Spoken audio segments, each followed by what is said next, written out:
the law of agency. When we talk about the law of agency, and when we talk about contract law in a future chapter, we are talking about not a specific law, but a body of law. So more of a concept. Common law. What is the theory of agency? An example of agency, did anybody read ahead? You're supposed to. So what's a good example of agency? What's like a really good example? Anybody think of one? What about power of attorney? Right, you're acting on somebody else's behalf. You're acting as their representative or as their agent. That's where we get the word agency. What about an attorney that you hire to act on your behalf? Don't they owe you some duties? They owe you confidentiality, attorney-client privilege. Even if they know that you're guilty, they have to try their best to find a way to prove you innocent because they have to have your best interest in mind. In real estate, we start with the brokerage. So that's going to be the company, the office. The definition of real estate brokerage would be bringing buyers and sellers together in the marketplace. What's the marketplace? What's that? What's the market? When we talk about the real estate market, what do you think we're talking about? Yeah, where the buyers and sellers are. Yeah, MLS, the buyers and sellers that are out there, that's the marketplace. Right? Somewhere that you go where goods are bought and sold. So it happens to be the MLS, the regional market, buyers and sellers, that's the marketplace.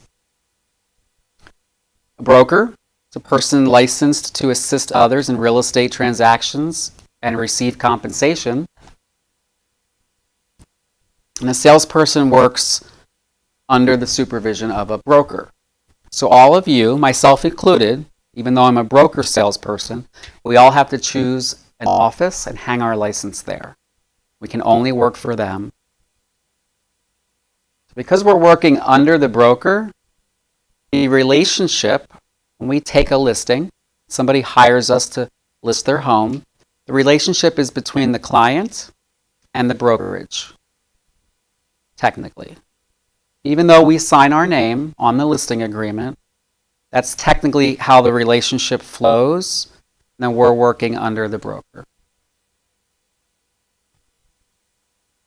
So when you're in an office, you're actually representing all of the listings in your office. Somebody calls on the phone and wants to see one of my colleagues' listings. I'm technically working for the seller in a way because I'm answering the phone at the brokerage. So I need to represent that listing in the best light until such time as that buyer that's calling says, hey, can you work for me? I want to hire you to help me find me a house. Okay?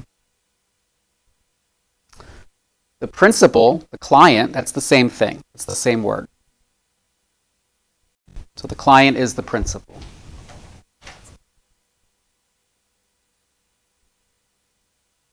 Seller is going to hire the broker. You work for the broker, you're the seller's agent. You're the listing agent. I'm using seller as an example. The same thing applies with buyer. If somebody hires you to help them find them a house, you have a buyer agency agreement, like a buyer contract.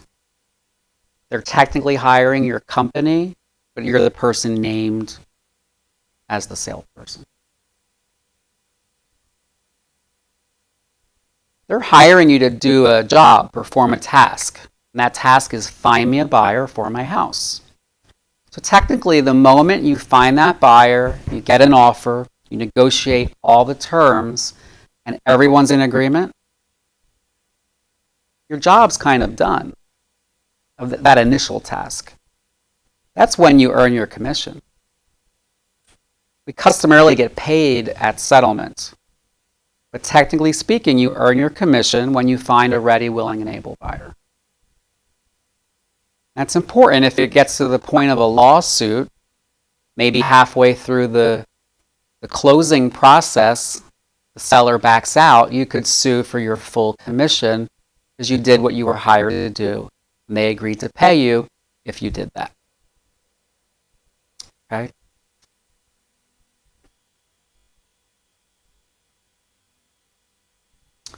Let's say you're representing the seller.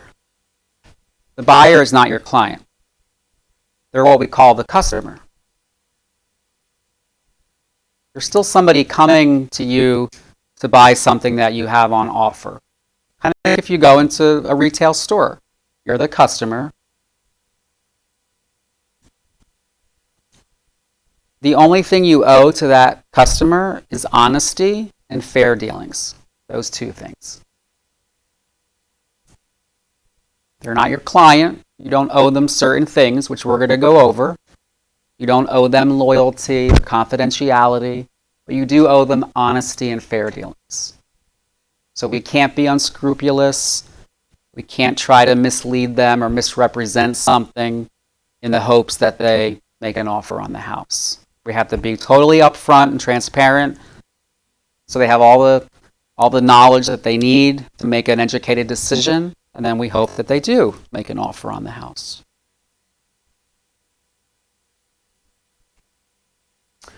What that last slide was doing was giving you a little bit of insight. Back in the early 80s, we didn't have buyer's agents. All we had were seller's agents. If a buyer wanted your help finding a house, you would call the listing agent, get permission to show that property, but for that day, you were what's called a sub-agent. You were kind of like deputized. You were working for that other company for that time that you were showing that house. You were actually representing the seller. And so you owed the seller some duties, which isn't fair. You've never met the seller. And here's this buyer wanting you to help them, and you don't necessarily have their best interest in mind. You don't have to have their best interest in mind. You don't have to keep confidentiality. So that's why we went to buyer's agency. So now you have seller's agents and buyer's agents. Okay? By the way, when we talk about buyer, we also mean tenant. When we talk about seller, we also mean landlord. Did you learn yesterday that there's also transaction broker? Or you didn't learn that yet?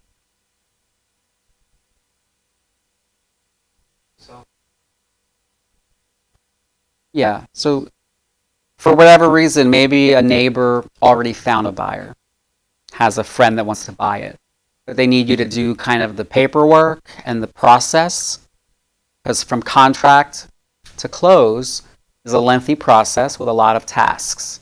So they may hire you as transaction broker. You're not representing either one. They are not your client.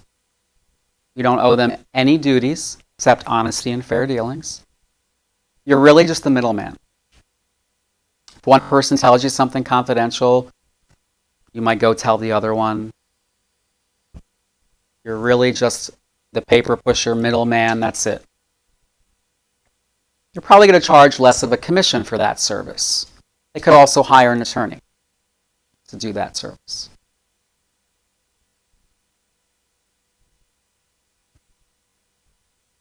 So the test will ask the question, who does a transaction broker represent? And the answer is always going to be no one.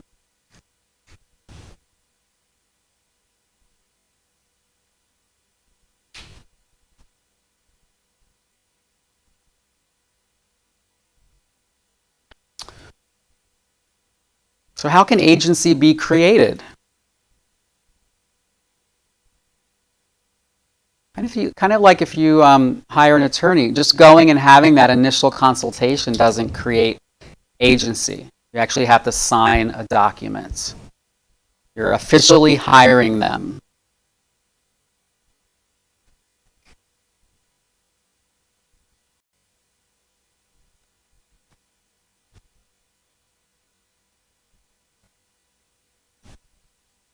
Here's the next big term of tonight. Under the law of agency, when somebody hires you, so you're the broker or the agent, and they're your principal or your client, you have what's called a fiduciary relationship.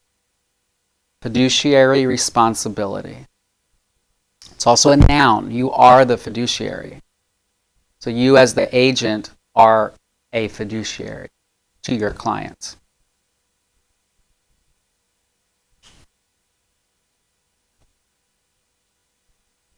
You owe your clients trust, confidence, but the biggest definition is that you must put their interest above all others, including your own.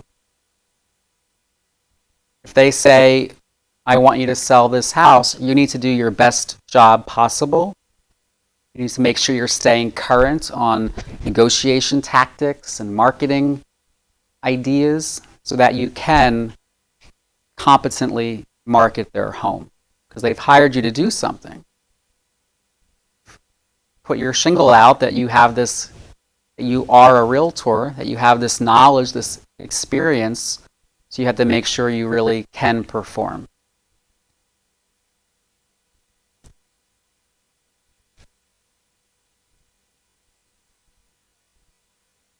Let's look at types of agency. Universal agent, the authority to represent the principal in all matters. You could even enter into a contract on their behalf without permission. Can you think of what might be a universal agent? Who or what?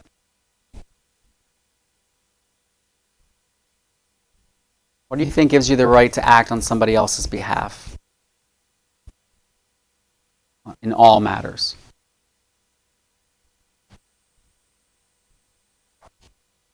Power of attorney. Okay, so that's an example of a universal agent.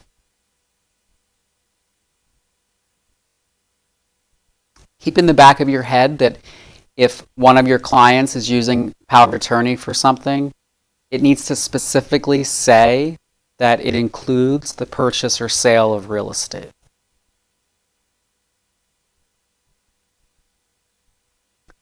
General agent. Authority to represent the principal in a broad range of matters, but not everything. You might be able to hire some workmen, agree to have a roof put on and pay. So that's a property manager, is a great example of a general agent.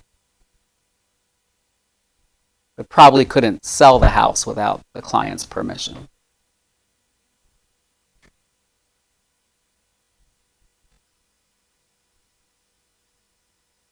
And then what we are as real estate agents, special agents. You're only being hired to represent the principal in one specific capacity. Sell my house or find me a house. So special really means specific. And general is a little broader. There's going to be a few things in this entire course that are going to have general and specific or general and special. So really understand that general is a little bit more all-encompassing and special is specific to one thing. Okay?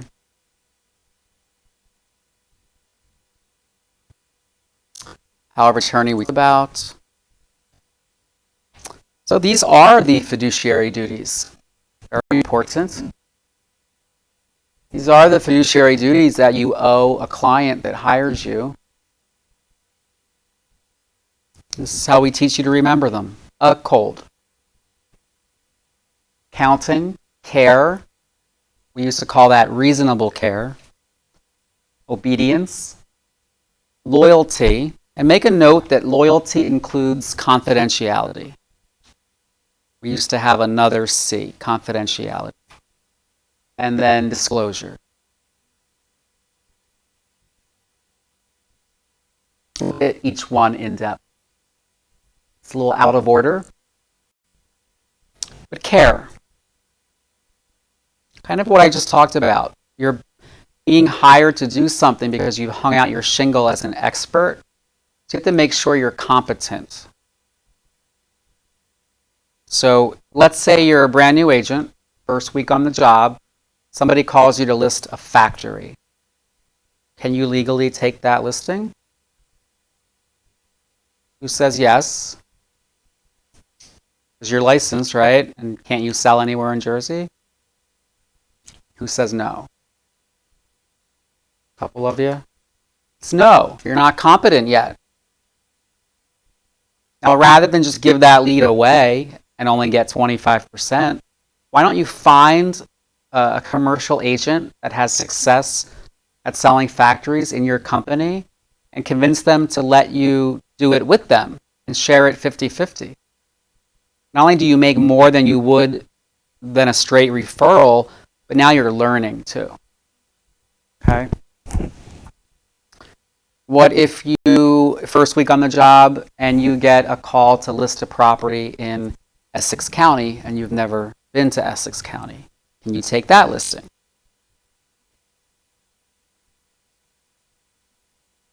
Somebody's saying yes. Are you competent? Do you know the area? Can you? How long does it take to learn? You could learn to sell a factory, but they're hiring you to sell their house now. Can't really take that listing. You're not competent enough. You probably don't have access to the MLS to list the house because it's a different MLS. You don't know, you haven't built relationships with any of the agents.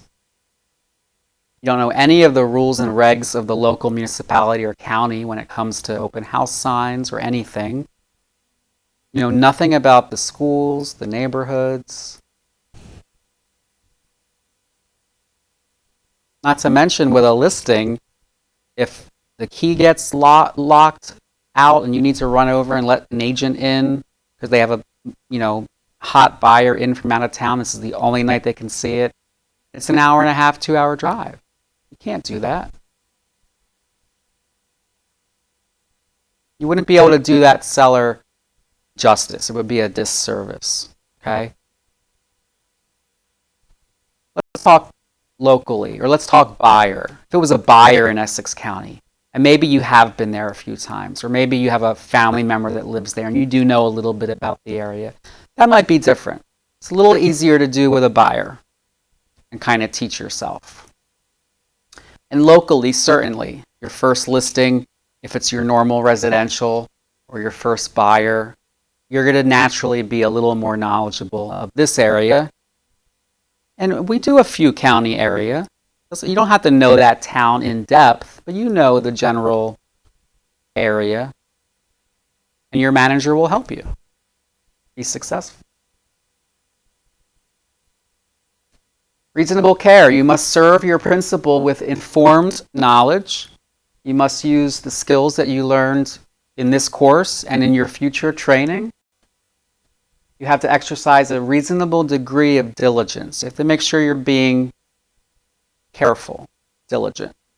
For example, for you to miss a deadline in the contract could cause your client to lose the house. That's a pretty big responsibility, right? So you have to make sure you're diligent. You're going to be held to a higher standard by the courts if you're ever sued because you've had training. You should have known better. You have to be knowledgeable about the local market to be able to advise your client as to a price range to maybe list their home at, price their home at. We don't expect you to be a home inspector, but you have to be somewhat able to do a walkthrough of the property and notice, maybe that stain on the ceiling, tell me about that. That might mean something else. You have to meet deadlines. You have to be able to advise the seller on what might help sell the house. So decluttering, staging, making this small improvements. So you have to start building that knowledge. What are buyers looking for today? What types of improvements help sell a home or bring the most value?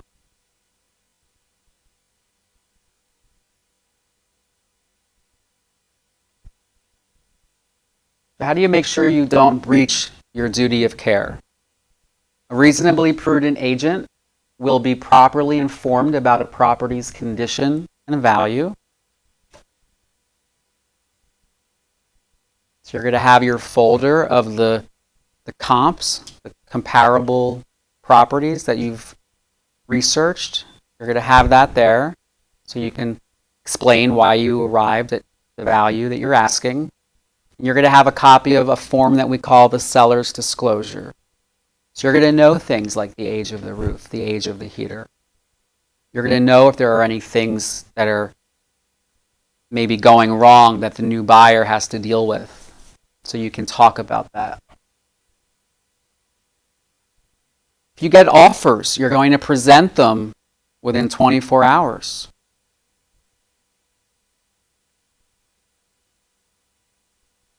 If you're going away tomorrow, it doesn't matter. You still have to find time to get on the phone with your client and present the offer.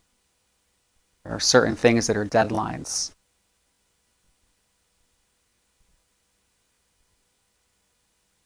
If there's something the seller doesn't plan on taking, let's say they're taking the washer and dryer with them, you need to make sure you're finding that out and advertising it properly, making sure it gets into the contract that way.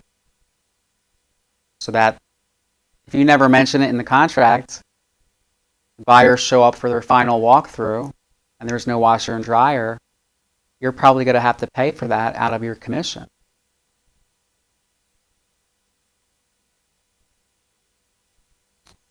When you get deposits, good faith deposits, you want to turn them over to your broker in a timely manner. You want to make sure they're accurate.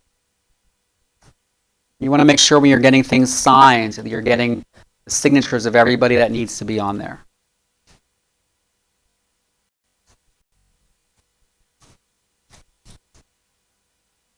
Just so you know, a broker salesperson like myself would be held to an even higher standard than you, and an instructor would be held to the highest standard, or maybe a manager or an owner. So the more experience you have, even getting what we call designations, which are those little letters after your name. Each time you take a course, let's say you become a accredited buyer's representative, ABR. Each time you do one of them, you get more and more training. The courts are going to hold you to a higher standard than the average person if you ever get sued. I'm not saying you shouldn't go for education, just really make sure you're doing the best job you can for your client so you don't get sued. All right, obedience. You are obligated to obey your client's lawful instructions.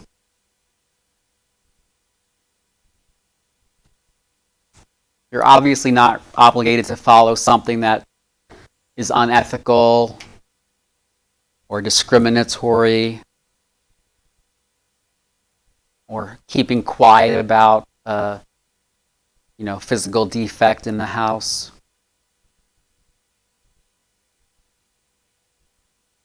But let's say you don't believe in open houses. You don't think they work. But your client says, I want you to do an open house every week. You have to do it. As long as it's a lawful, if they say no showings before 4 p.m., and certainly speak up once and inform them, well, I don't advise that. This is what might happen. If they still want you to do it, you have to obey. Obedience means.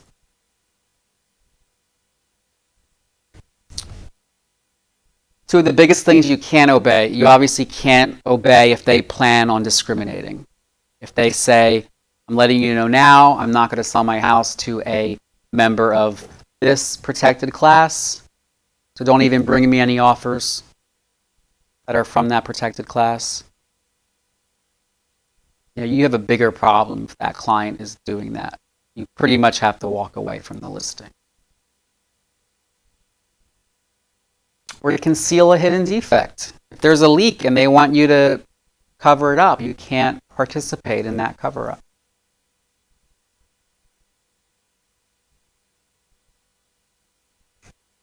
You as the listing agent can't suggest that your client is willing to look at a lower offer. You have to be really careful how you answer those questions. You're going to get asked all the time. So unlike the retail world, buyers assume that prices on homes are negotiable. And they usually are. But you have to represent your client and get them as close to full price as possible.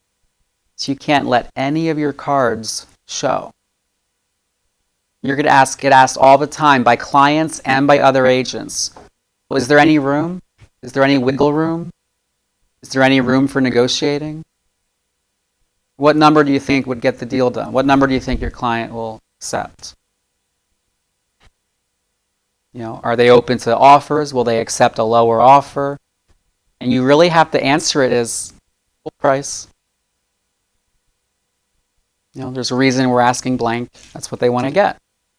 They'll accept that. Come in with a full price offer. They'll accept that. Have to kind of be funny in how you answer it. Because even saying, make me an offer, kind of sounds like you're implying, make me a lower offer and we'll counter. Doesn't it kind of sound that way? So we maybe shouldn't even be saying, make me an offer anymore. Because we used to say that all the time. Just be really careful.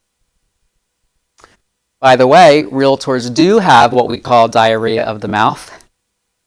So when you're representing a buyer, you do want to ask the other side all those questions. And 9 times out of 10, they will tell you a lot of things they probably shouldn't. But kind of like attorneys, right? That's your job, is to get that information out of them. You have to look out for your client, buyer, if you're on the buyer side.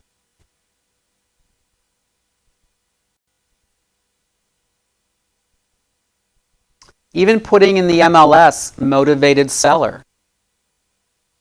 You would need your seller's permission to do that.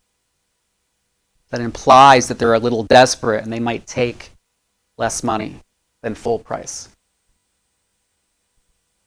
Right, back to the A, accounting. You have to account for all monies that are turned over to you. So for normal residential sales, if it's a sale, it's going to be the initial deposit, what we call an escrow deposit, a good faith deposit, an earnest money deposit. All means the same thing. And really you're just turning it over to your broker and they're going to deposit it in an escrow account within 5 days. If you're a property manager, it gets really confusing because now you have all these properties with all these rents coming in, all these security deposits. You're going to have an agreement with what types of financial reports you provide to your client and how often. So it becomes a lot more in-depth for property management. When we go to get that listing signed, we have to take 2 copies of the listing packet because we have to leave a copy behind. We don't have carbon copy forms anymore.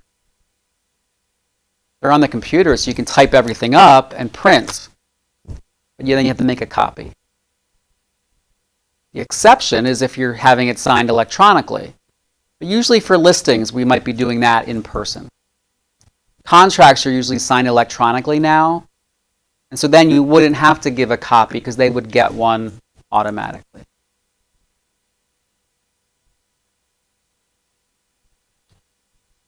We keep copies of everything for 6 years. Anybody guess why that is?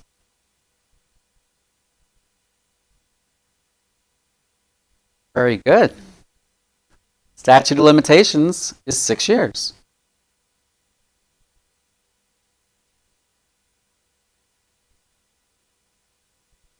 Unaccepted offers we keep for 6 months. So 6 years, 6 months. Everything is kept digitally now. So whatever system your company uses, you would just scan it in. And you can shred your copy. We don't need originals anymore.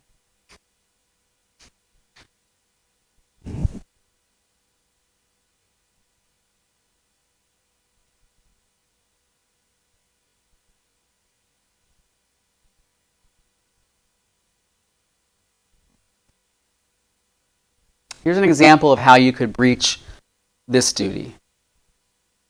Let's say a buyer gives you an earnest money deposit for a deal they want to put an offer in on. They want you to hold on to it for a few days because the money's not in the checking account yet. So you put in the offer and you tell the other agent, the listing agent, I have the check in my possession. So they're relying on that information to decide whether or not to accept the offer. Let's say they accept and you go to contract, and then a few days later, the buyer says, well, I'm not giving you the money now. Now you look like you don't know what you're doing, right? Probably won't happen anymore. We tend to only accept cashier's checks now. Even money orders have become sort of a no-no because they've been forged. So it's in New Jersey for anything real estate, earnest money or with a lease, the first payment and the security deposit, really anything you're dealing with, and at closing, the last minute money that the buyer brings, the down payment, anything you're dealing with is a cashier's check. That's easy to remember. No exceptions. Don't ask for an exception from something.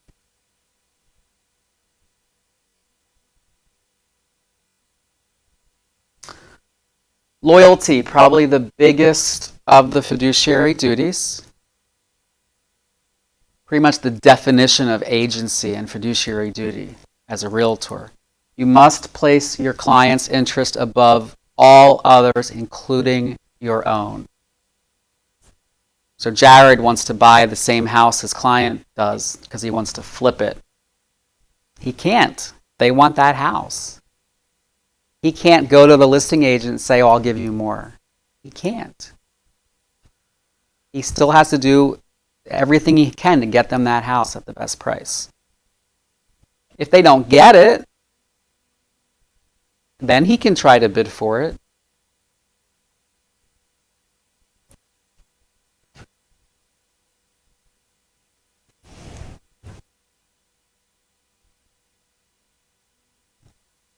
You have to be loyal. You have to keep confidentiality. That's why we merged those two, loyalty and confidentiality.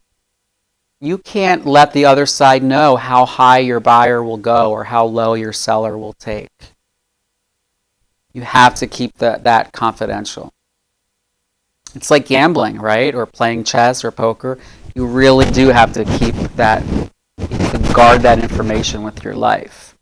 That's really going to help in a negotiation.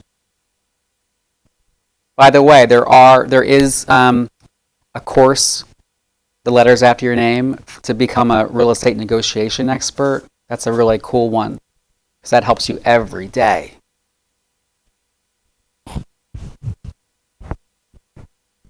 You can't disclose anything that could hurt your client's negotiating position. So I might not be disclosing how high my buyer can go, but I might say, oh, they just got a new job. They have to settle on a house within 2 weeks. What did I just do? I just told the seller that my client's desperate. They'll probably pay more. So you can't do that. Same with the seller. You can't accidentally disclose that they're moving for work and they have to sell within 2 weeks or they'll have double mortgage, and they can't do that. You have to play it cool. Like, oh, we're fine. We're not desperate. You know, we'd love for your buyer to make an offer, but we're not going to give the house away. You have to bluff and play it cool. You and your client know that they're going to have double mortgage in 2 weeks. They really want this buyer to make an offer. And you probably will negotiate with them pretty aggressively, but you don't want to let them know that yet.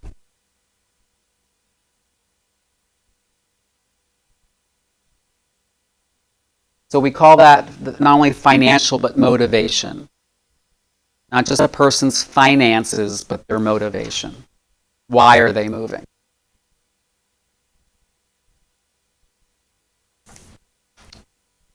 You're allowed to buy your own listing. You would just want to explain to your client first the pros and cons. The pro is, I'll make you an offer today. The con would be, unless it's on the market, and by market I mean the MLS, for 2 or 3 weeks, and enough people have seen it, we don't really know what the value is, right? We tried our best to price it right, but we could be overpriced, we could be underpriced. So you kind of have to give it that exposure to the market to see what the public says, what they think.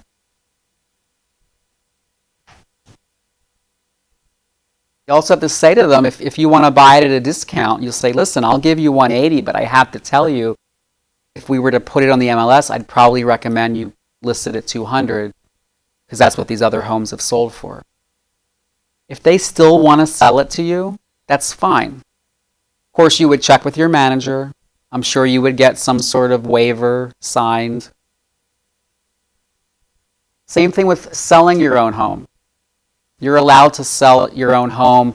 You're allowed to sell your mom's home, but you have to disclose that. That buyer needs to know they could be up against, you're going to really fight for your mom, right? So they're going to, and you're a trained negotiator. So they're going to be up, they're going to be at a disadvantage maybe. They have the right to know that in advance. So we do put in the MLS, seller is a licensed, even you would have to do it. Seller is a licensed New Jersey referral agent. If you were selling a timeshare in Florida, you would have to put seller is a licensed New Jersey referral agent. You just have to be upfront. I'm doing a deal now with my mom's cousin. So she's my second cousin, right? Her husband. So I'm not related to him by blood. His sister passed away. He's the executor. So I put agent is related to executor. It's not going to hurt the deal. It's not going to hurt people coming through and making an offer. It's always better to be upfront. Okay?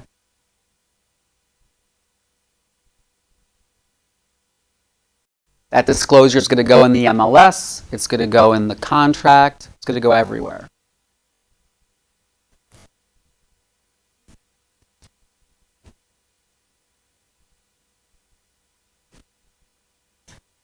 Imagine if agents went around taking listings of people that were going into, assisted living or whatever, and just trying to get low listings and buying them and then selling them higher, or not even buying them themselves, just getting a low listing because it would sell faster, they'd get their commission.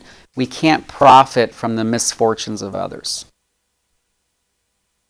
And that's unfortunately what realtors did in the late 1800s.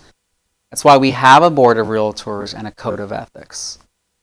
We were not a very reputable industry. We were like the snake oil salesman. That's what we were.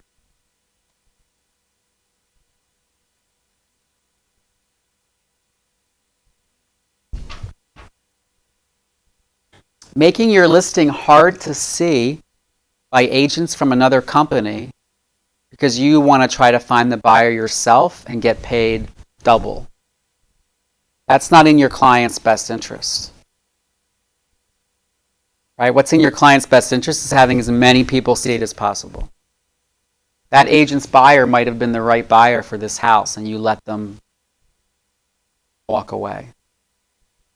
Your buyer may never materialize, or they might not offer as much as that person would have. Or maybe it would have been a bidding war, but now that's not going to happen. Can't do that.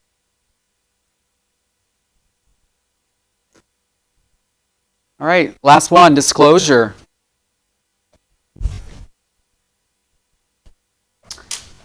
So we call what you disclose material facts. But material doesn't mean physical. Material means anything that would affect the buyer's decision or the amount they offer, anything that could affect value, anything that a reasonable person would want to know before making their decision. That's what a material fact is.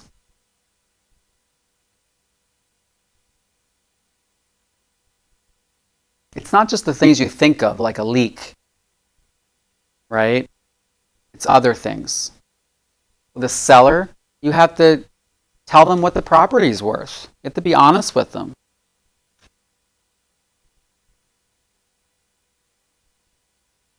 If the seller wants to do something, you want to make sure they're aware of the legal consequences. The clients don't know as much as you. They don't always know when to ask a question. So you have to point things out proactively. You have to make sure they are aware and understand certain things before moving forward.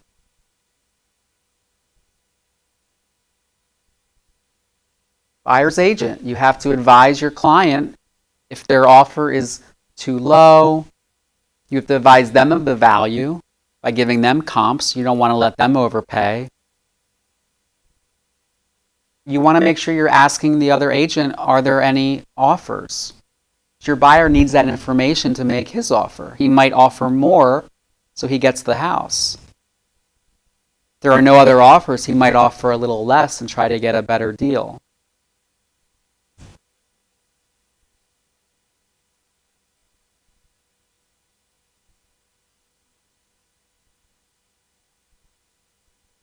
Can you think of anything else to be disclosed? Not in New Jersey. Only if they ask. Very good. In New Jersey, murders, suicides, murder-suicides, hauntings, none of that has to be disclosed. In fact, if the seller doesn't want to disclose it and you're their agent, you can't disclose it. You work for them, remember? You can't do anything that could jeopardize their house selling. The buyer asks you, though, as a listing agent, you have to answer them honestly. You can't lie to a direct question. If you're a buyer's agent and you know somebody died in the house, do you have to tell your buyer?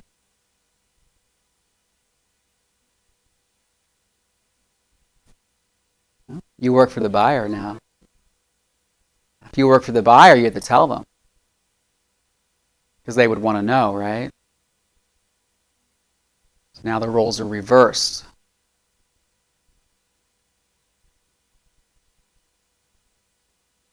If you're under contract and your buyer is starting to have some financial difficulty and their mortgage might be pulled, you have to let them know that, hey, we need to update the seller's agent. They have a right to know. You have to disclose that. If you're a listing agent and you get an offer and it comes along with a mortgage pre-qualification, you want to call that bank and verify it. Make sure it's not a forgery, first of all. Make sure they've seen some documents, right? Credit report and hopefully something else.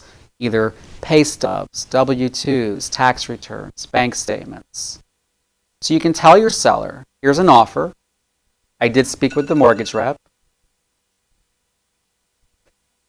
I checked it. It appears to be, valid. I do know this bank. Here's another offer. These are the pros and cons of accepting either. What do you want to do? Thank you. Explain the drawbacks of a purchase offer. One's cash and one's 5% conventional, explaining the pros and cons to your client. Just because they don't ask you something, you still want to make sure they understand everything. They may not know what to ask. right? They're not real estate experts. You are.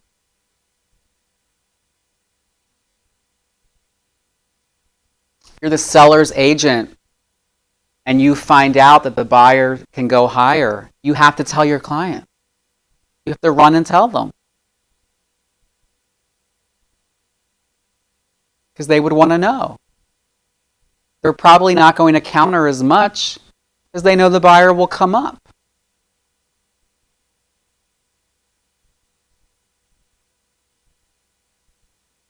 Anything you learn, you have to tell your client if it's material, if it's fairly important. All right, let's take a 5-10 minute break.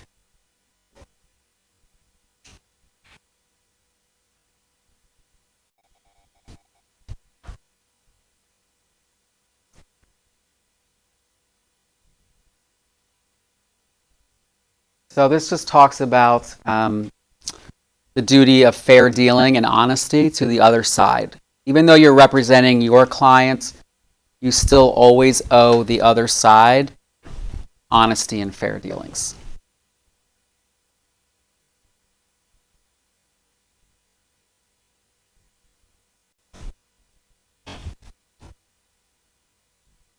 You have to remember that you work for your boss. So no matter what I teach you in this whole entire class, you still have to make sure it's okay with your boss.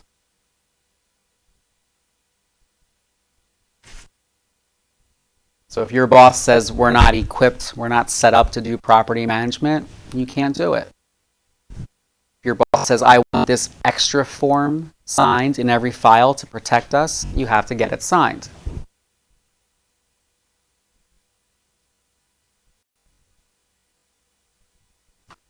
We talked about the fact that it's technically the broker who is entering into the listing agreements and the contracts. It's technically the broker who's getting the commission, and then they're sharing that with you.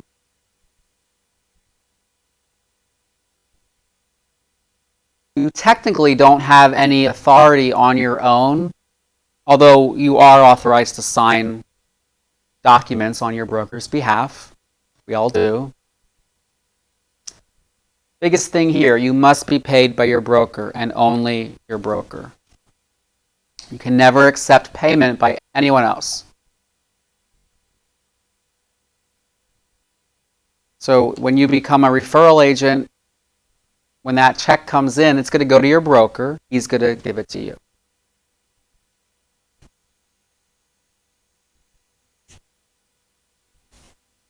What if your seller, you do a great job, and a month later they send you a check for $500, like a thank you bonus? You accept it?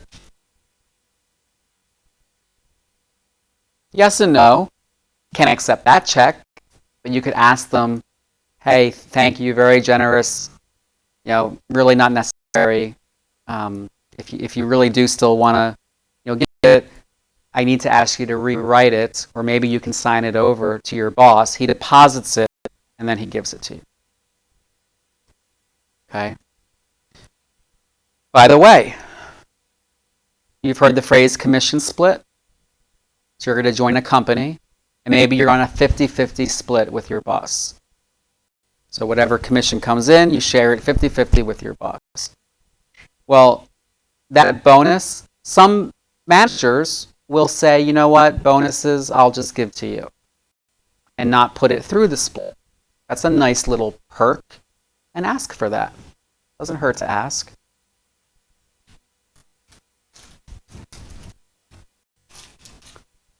Your boss is responsible for everything you do.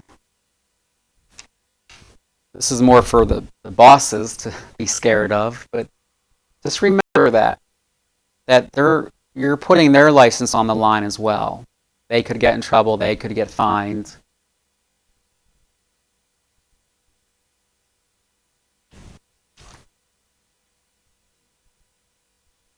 Watch your language. You're between client and customer. You're really only somebody's really only your client if they've hired you. Don't assume somebody's your client just because a buyer comes to an open house you're holding and asks you a question. They're not automatically your client unless they want you to help them. Just be careful. We've been talking a lot about clients and agents, but you're also going to have an agreement with your boss. That's called an independent contractor agreement. It's going to talk about all the things you're expected to do, what they agree to give to you. It must be in writing. And it must include a termination clause. What happens if you leave the company? Do you get to take your listings? What about what about deals that are under contract? What about leads you have gotten from them while you're there? Maybe you're prohibited from soliciting their employees to hire them for a little bit after you leave. That's usually more for managers, that non-compete clause. You don't usually see that. You guys won't see that in your contract.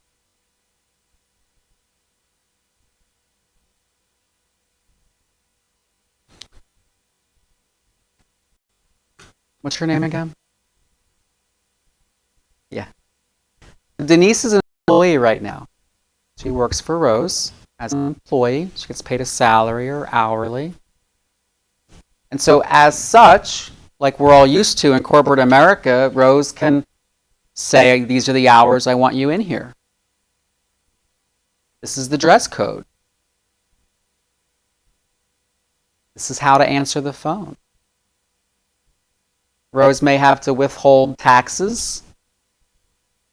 She has a company helping with the payroll. If you have a big enough company, you might have to offer benefits.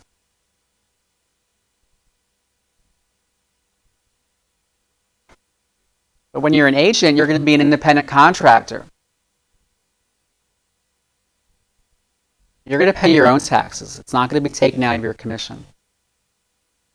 It's highly advised you put at least 20% of your paycheck in a separate account. I say at least because a lot of us are going to be that 23, 25 percentile. I would put at least 20% of every check in a separate bank account. First couple years, if you're not making much, it's not the end of the world, but you might owe $4,000, you might owe $1,500, you might whatever. Are you going to have that lump sum if you're not saving it? But as you get bigger and bigger, you're going to have to start making quarterly tax payments. You'll actually get fined. You'll owe a penalty. So in order to make quarterly tax payments to the IRS, you have to make sure you are saving.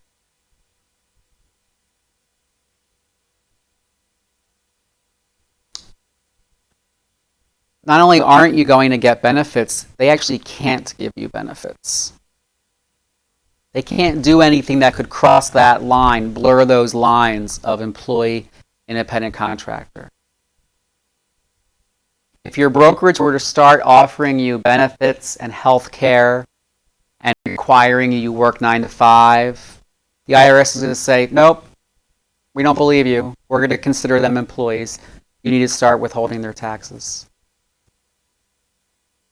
So we have to keep very distinct lines because of IRS rules. Now, as a realtor, million-member strong trade union nationwide, you're going to have access to some discounted insurance.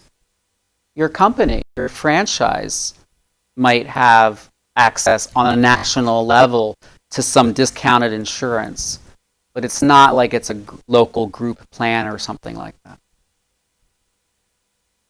Your boss can't require you to work 9 to 5. You're your own boss.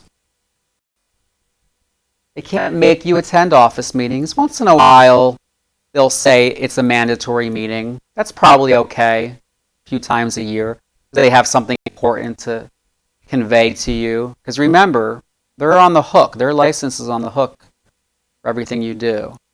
But if you work 9 to 5, they can't make you take off to go to a daytime meeting.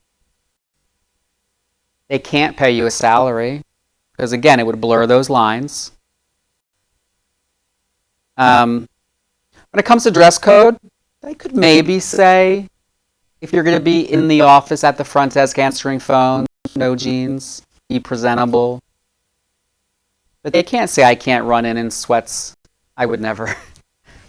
I don't even go to the mall in sweats. But they can't, if you knew me, I'm like always in a suit, so you would find that funny. But they can't say you can't run into the office real quick dressed like this to pick something up. They can't control you that much. You're an independent contractor. The way to remember it is they can't tell you how to do something. They can just tell you what needs to be done. So they can say a deal comes under contract, you need to provide these documents. You need to do X, Y, Z. They can't say how. You can come up with your own rhythm, your own style, as long as it gets done properly. Okay?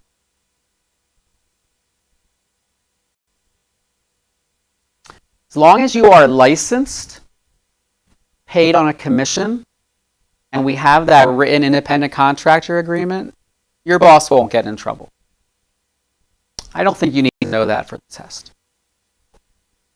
I see all you highlighting. You're going to have enough to study. Here's an example. Employee must have taxes withheld. Independent contractor, you're responsible. Employee may receive benefits. Independent contractor can't. Employee must adhere to office regulations. Independent contractors can't really be told what to do. You can be told what the company's expectations are.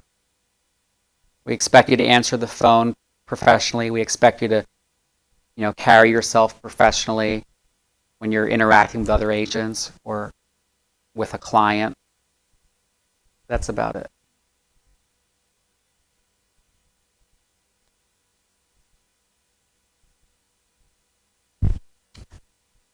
So our compensation is negotiable.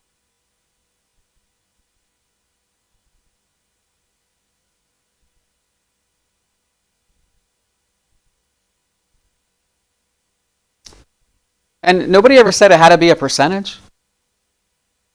Do brokers charge sales? Yes. Yeah. So what's common is they'll charge you a monthly fee, first of all. So it could be $85 a month. That's going to cover a lot. You're going to get technology. You might get, a website, mobile app. Your errors and omissions insurance might be part of that. Get access to the office. But you just might not get your own assigned desk. You might sit at the bank of free computers, like first come, first serve. Maybe you bring your laptop and just find somewhere to plug in. They might charge you a desk fee if you want your own assigned desk or office. Maybe $150 a month for a desk, $300 a month for an office. Again, if you're getting an office for 2 people, you're probably producing enough that $300 a month is nothing. All right? A referral agent, you won't have any fees.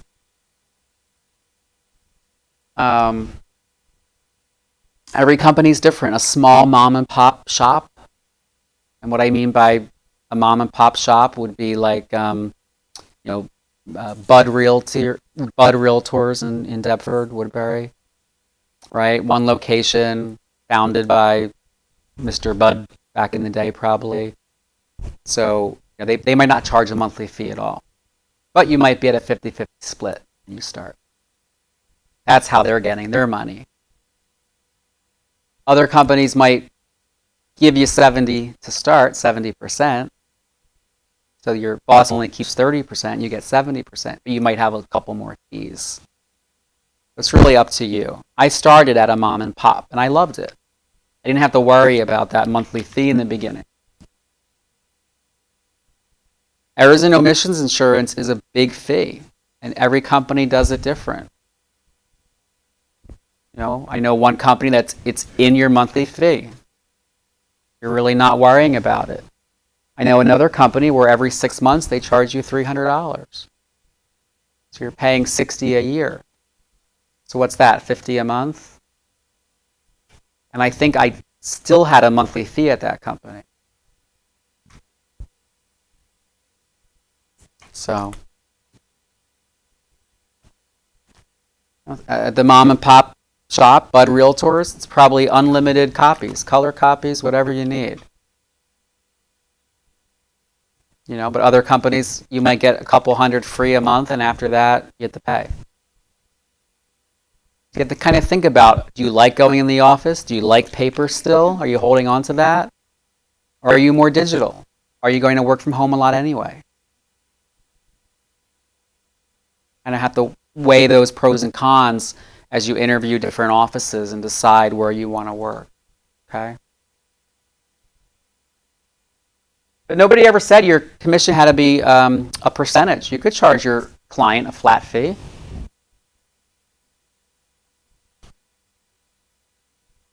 What if it's in a low-income area and X percent wouldn't be very much? You might have a minimum flat fee that you feel is fair for your time and your work. Be a combination of the two. Maybe in transaction brokerage is where that's really good.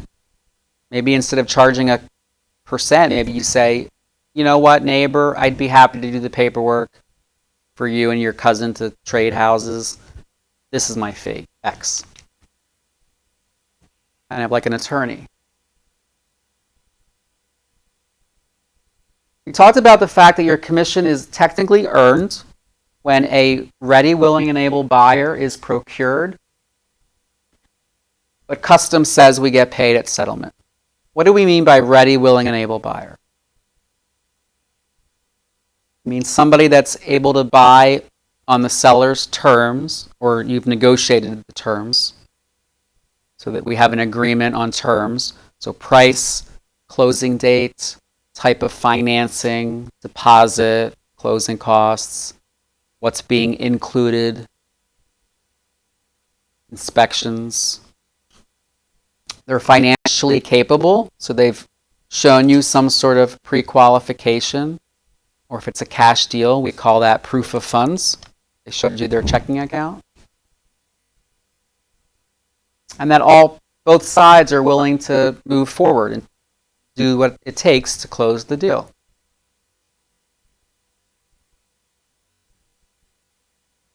What happens if the deal falls apart? What if you're under contract and the seller backs out?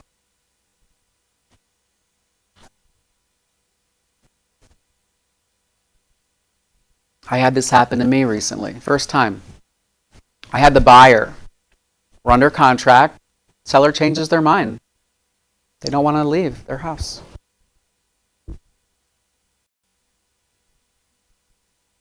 So my buyer agrees to it. He's not going to sue them to sell the house. But what do you think their agent is doing? What do you think their realtors are doing? They send them a letter. You owe us our commission. And then they're going to share that with me, just like they normally would have.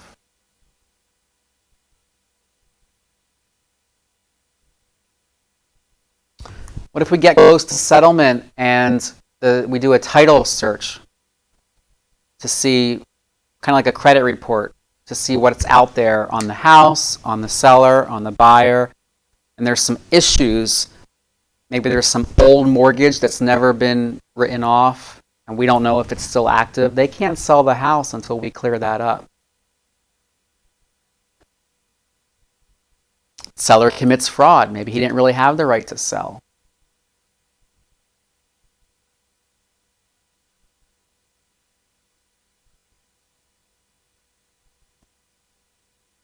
Maybe both sides agree to cancel. Kind of like my deal. The buyer agreed to let them out.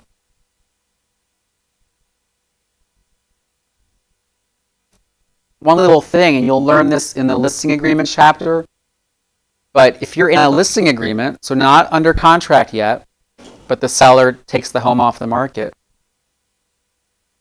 if you've spent a lot of money on marketing, you might be able to get that money back.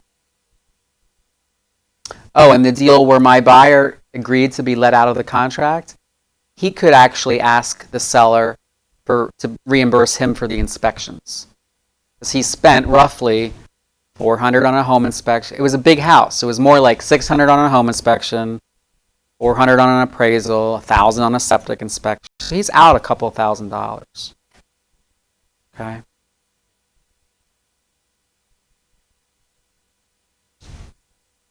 So remember, this chapter is called Agency, Brokerage, and Ethical Considerations. So we're also going to talk a little bit about realtor ethics. And the biggest thing that comes up between realtors is, whose client is it? Sometimes a client might be working with two realtors. Who showed them the house first? Who gets the commission? We call that procuring cause. Procuring cause could be defined as an uninterrupted series of events that was the proximate or closest cause to cause that buyer to want to make an offer. Who was most responsible for causing that buyer to make that offer? It's usually difficult to determine. It's who brought about the meeting of the minds. We now have agreement on all terms. Who caused that to happen? We used to have the threshold rule. Who was the first to take them in the house? But that doesn't always work. What if you were the first to show them the property, but then you dropped off the face of the earth and they couldn't reach you? You went on vacation for 2 weeks and didn't answer your phone. That buyer maybe had no choice but to go to another agent. They didn't want to miss out on the house. You come home, find out they made an offer with another agent, and you're going to complain and want your commission. You're going to say, but I showed them the house first. But it wasn't an uninterrupted series of events. You dropped the ball. You didn't have constant follow-up those 2 weeks. And then we had the signed contract rule. Who was the one that wrote the offer? What if I showed you a house and I didn't drop the ball? I called you the next day and said thank you. I asked if you wanted me to send you comps and the seller's disclosure. But you call your sister down the shore, who's an agent, and ask her to write the offer so she gets paid. And she does. Should she get paid? Is that fair? So neither one of these rules really makes sense. So we look at the overall now. So the phrase meeting of the minds, what we mean by that is what we talked about when we have agreement on all terms.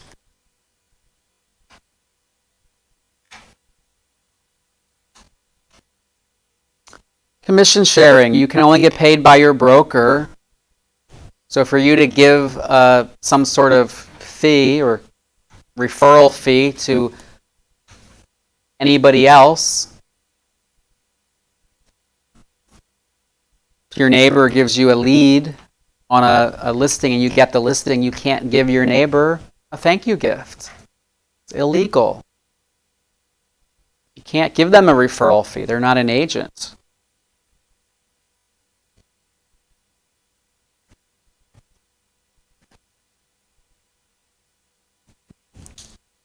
We do have buyer rebate now in New Jersey. Again, your manager would have to allow it. A lot of companies won't. They don't want to set that precedent. But it is legal. It is negotiable between broker and buyer. And so at settlement, you could rebate a portion of your commission to your buyer. Seller rebates, this is going to be a question on the test. Seller rebates are illegal. What do you think the same thing as a seller rebate would be? How would you give more money to your seller or take less money from your seller? You would just reduce your commission, right? So we don't need seller rebates. We can just reduce our commission in the beginning. Buyer rebates are legal now in New Jersey. You need to have your broker's permission. technically speaking, a seller rebate is illegal because we can just reduce our commission. And they like to put that question on the test. Seller rebates are illegal.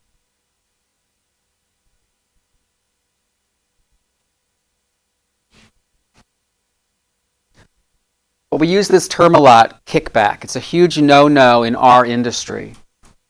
We can't give them, we can't pay a referral fee to somebody that finds us a listing. And we can't accept a kickback from a mortgage or title company for giving them business. And we don't do it. It's not just that it's illegal, but some people do it. They don't. They really don't. It's not done.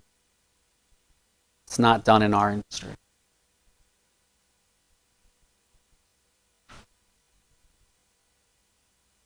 Your independent contractor agreement between you and your boss is going to spell out how you get paid.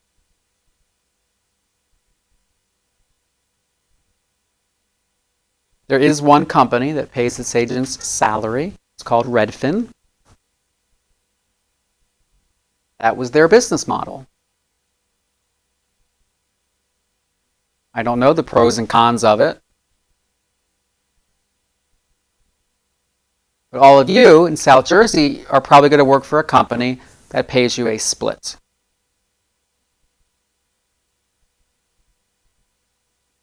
So whatever the total commission is coming into your company on a deal, you will split that with your boss. Might be 50-50, might be 60-40, might be 70-30, might be 95-5.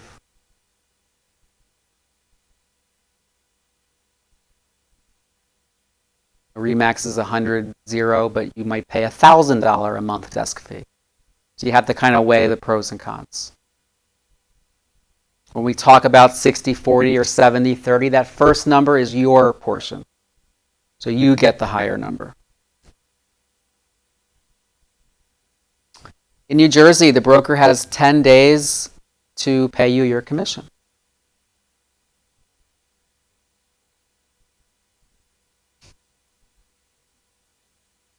It's either 10 days after receipt or 10 days after the check clears. Or when the check clears.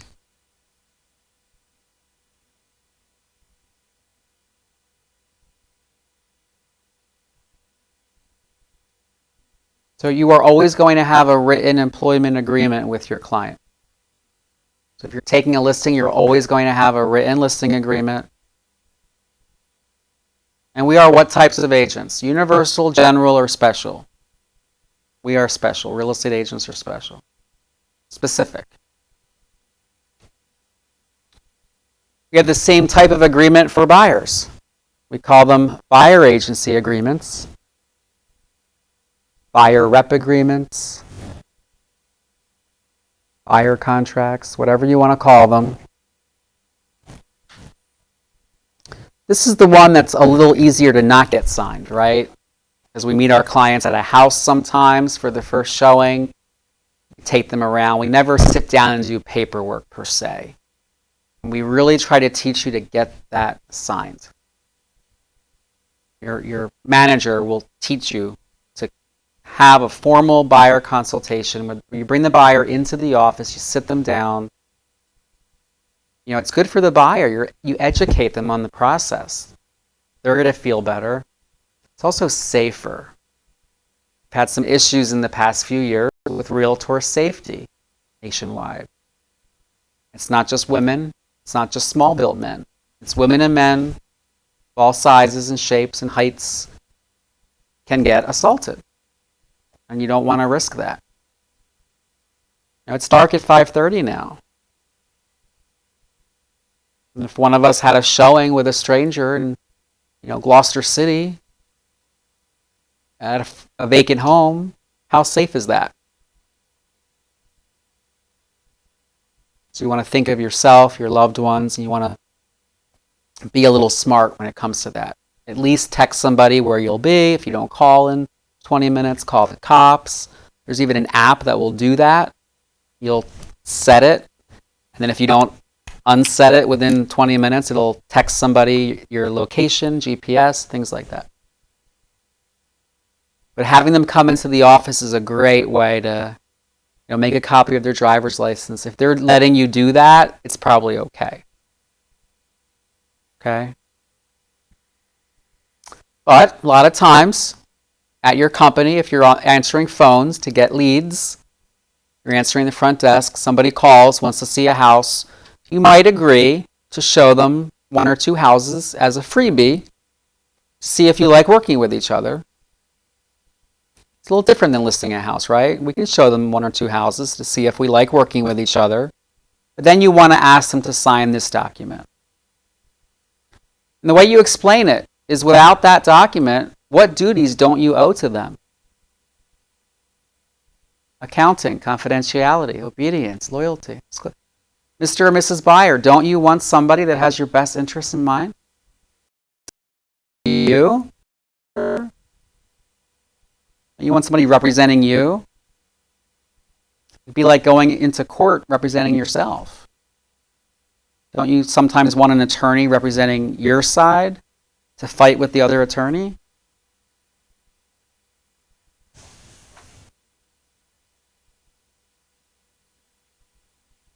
That's the way you get it signed, is you explain to the buyer that without that document, you're working for the seller.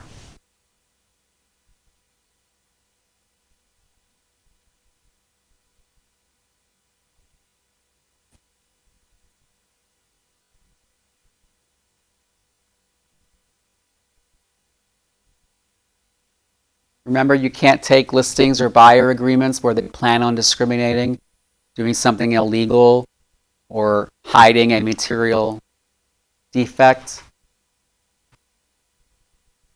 You want to make sure you're operating your business with ethics, care, skill, integrity. This is a really reputational business. It's not worth it to cut corners. You want to have a long-time career, a lucrative career with this. How do we explain all this to a customer when we first meet them? We have a document called the Consumer Information Statement, or CIS. It's required. It's just a disclosure. It's not an agreement or a contract. They don't even have to sign it. You try to get them to sign that they've received a copy, but they don't have to.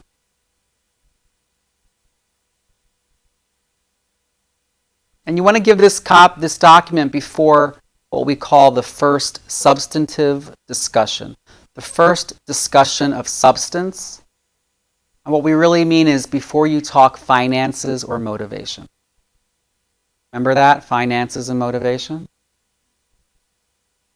So if I'm on the front desk answering phones and somebody calls asking about a property, who do I represent still right now? Seller or buyer? Seller, right? So I'm working for my company. If that buyer on the phone starts to tell me how high they can go or why they're moving, I want to stop them. I want to say, whoa, whoa, whoa. Right now, this is the listing office.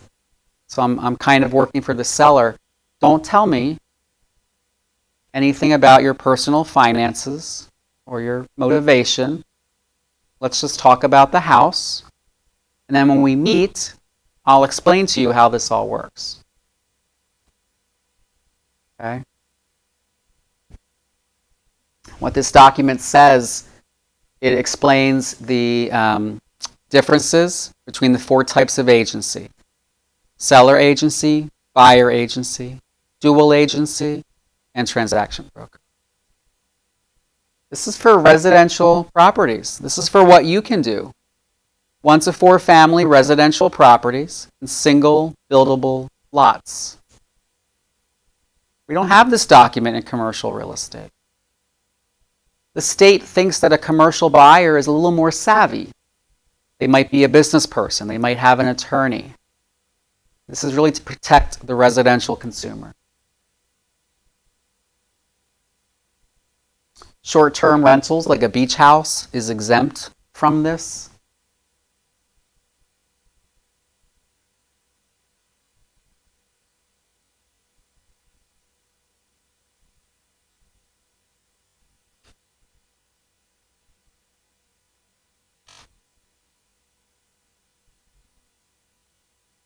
The whole point we have this document, and what I've talked about before, is the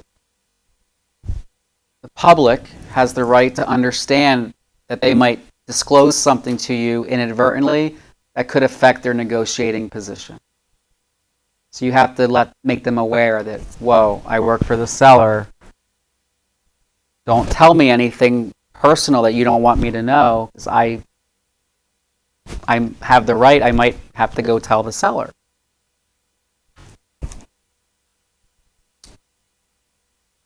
You have to let the buyer know that you're not legally obligated to keep financial information confidential unless they hire you.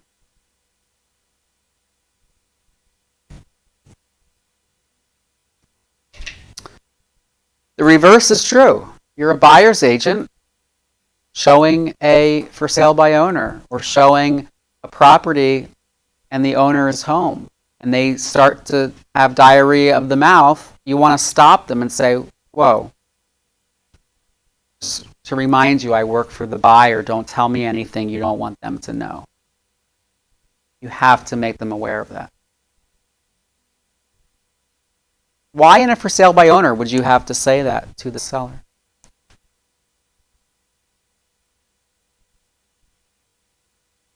They're the public, right?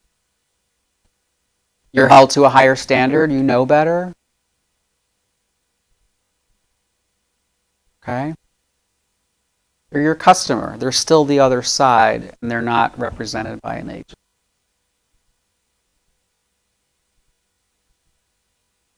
We used to have to read the CIS on the phone. You remember that? No? Rose probably remembers it. We used to have to read the CIS over the phone when we got a phone call. And we shortened it to summarizing it, and we just weren't doing it. And we'd get it signed on the back of the car at the first appointment. Now we're trying to get back to being a little bit better about it. Open houses, you need to go over it with everyone. And a lot of us think that it's okay to just give it out. You really need to point it out. It's not enough to just give it out. You have to point it out for a second, make them aware. Okay? A lot of us aren't doing that, myself included. So we need to hand it out and say, by the way, this document explains that I'm working for the seller today. So don't tell me anything about your personal finances that you don't want them to know. I staple the CIS to my flyer so I can guarantee that I'm giving it to every person. I don't just sit a stack.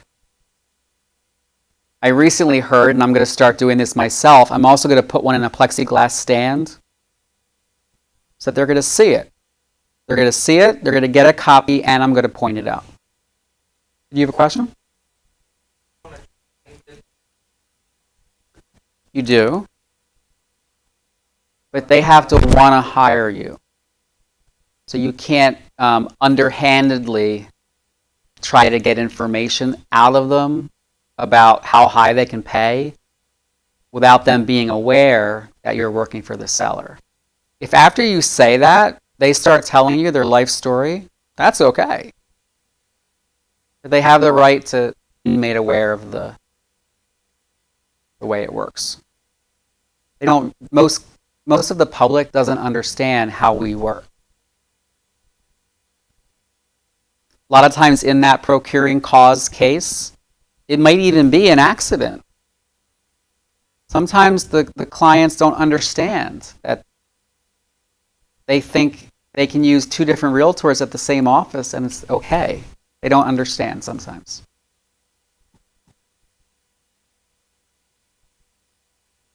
Dual agency is legal in New Jersey.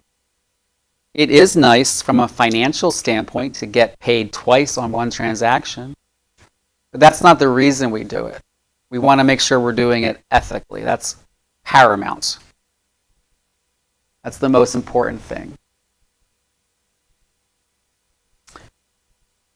When you send your clients listings out of the MLS, it's going to ask them to acknowledge the CIS. So you're giving it that way as well. We used to be able to print it out from the MLS, the receipt, and that counted. You could put that in your file.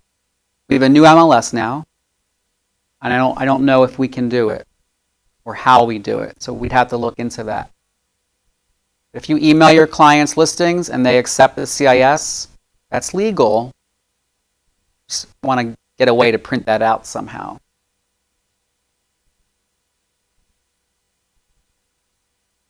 It's just a disclosure, doesn't have to be signed. You could write refuse to sign, so you have a record of it in the file.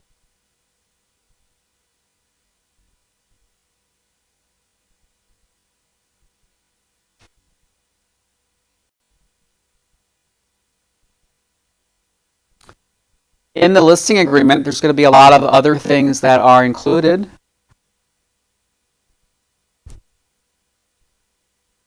Your seller has the right to know if you're going to be sharing commissions with another company that brings you the buyer. Because if you weren't, that would hurt their listing, right? Nobody would want to show it. They have the right to know that. If they're paying you 6% and you're only offering 2% to the other side, that also might hurt them. They have the right to know, why aren't you offering it equally, 50-50.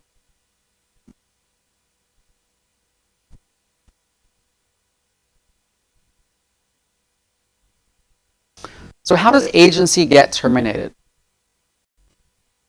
Kind of like power of attorney. You can't act on somebody's behalf if they're dead, right?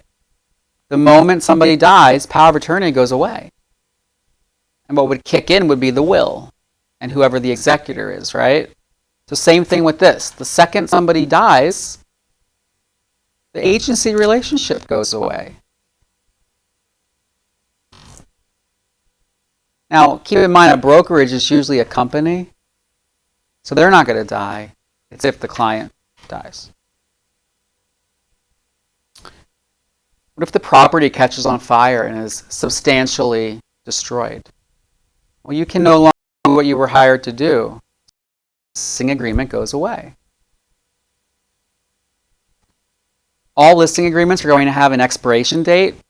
If it expires and you haven't gotten them to renew, it goes away. Both of you agree to cancel the listing agreement. You can fire a client. The client can take their house off the market, but you're still in a listing agreement. They can't go relist with another realtor unless you let them out. So you can fire a client, but they can't really fire you.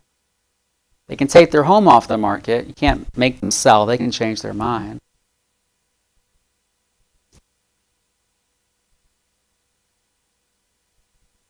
Bankruptcy of either party. Obviously, if you go under contract, now the listing agreement is done. And if the client takes their home off the market, you could be entitled to out-of-pocket expenses and advertising costs.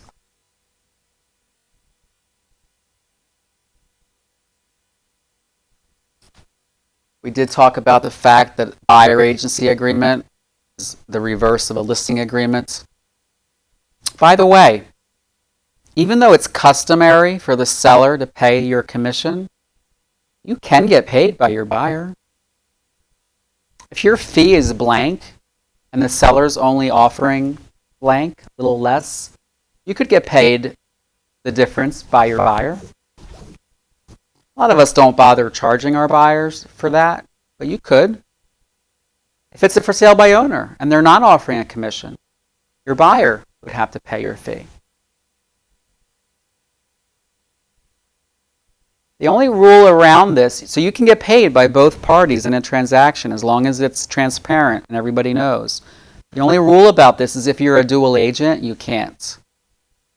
They're afraid you could be a conflict. So if you're a dual agent, you can only be paid what the seller's offering, which is usually fine.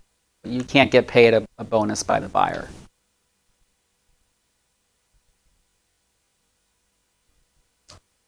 All right, let's talk about dual agency. You've all heard about it? Representing both sides in a transaction. So first of all, it's illegal in some states. So be grateful that you have the opportunity to make what we call a double bubble.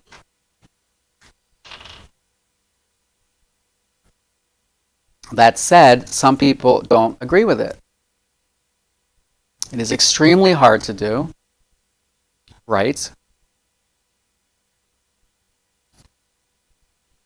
It is legal in New Jersey. It must be disclosed. It's what we call informed written consent. Giving the CIS is not enough, even though it explains what dual agency is in case it comes up. You now have to get a separate disclosure signed called the informed written consent to dual agency. Everybody signs it, buyer, seller. The reason it's so difficult is how could you give loyalty, how could you give what we call first loyalty to both sides at the same time? If you're my seller, Jared, and you want to buy the house, how could I help you get the most money possible and get you the best deal? I can't. Can I?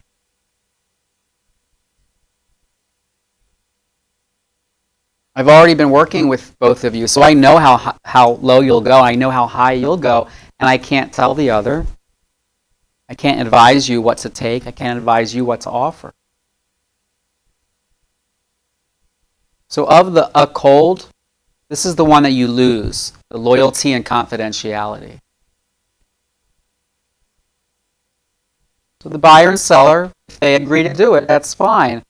But when it comes to making an offer or negotiating or making a request for home inspection repairs or deciding what repairs to make or not make, I can't advise you. And even though whatever you've told me to date remains confidential, anything you tell me from now on, I have to tell the other side.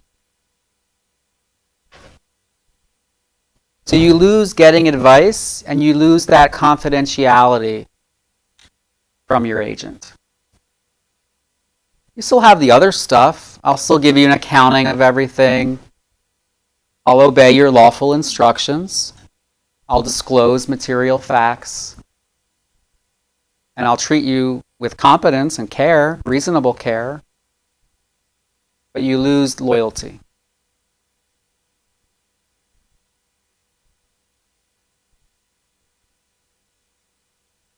This is an interesting stat. In 2004, the New Jersey Real Estate Commission said that 90% don't get permission. That sounds high. So we all get it signed.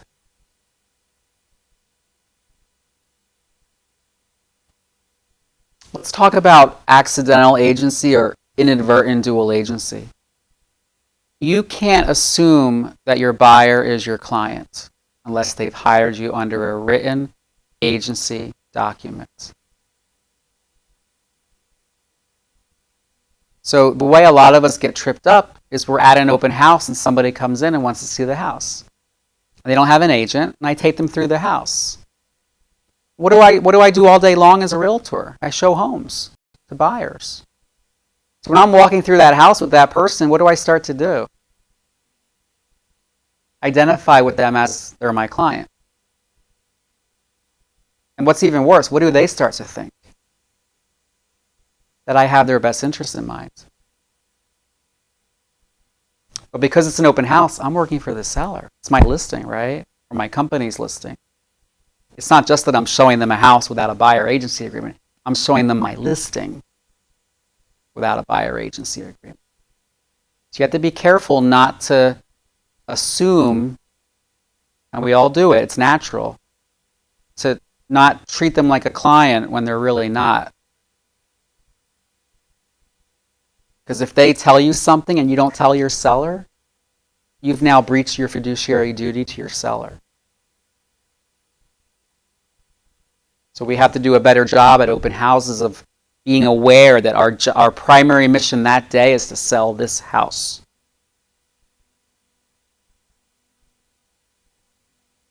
Are you sure you want to start doing open houses for Rose? Are you sure? You might be really great because you've heard all of this over the years. You've probably picked up a lot of knowledge, you know?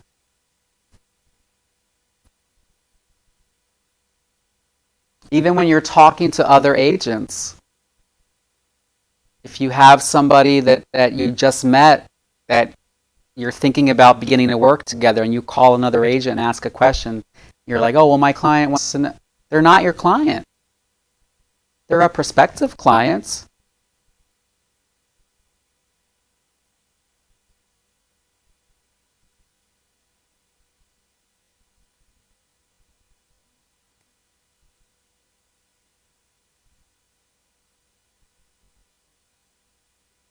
What if you have two buyers interested in the same house? And I want you to ask Rose tomorrow. Because I teach continuing education for all the top agents, and they don't even know this one. They really don't. But think about it.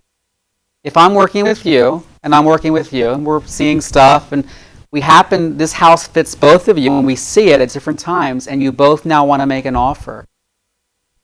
Can I help you each get the house? How can you each get the house? Only one person can get it, right?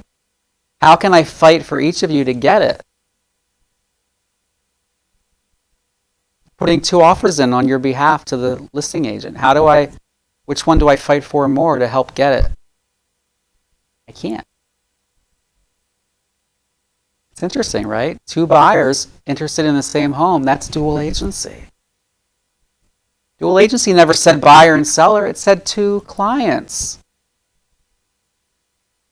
Two agency relationships.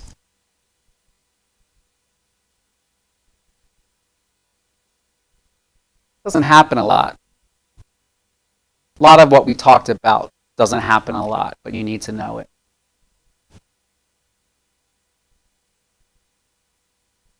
Remember, as confused as we are and even experienced agents, the public really doesn't understand any of this.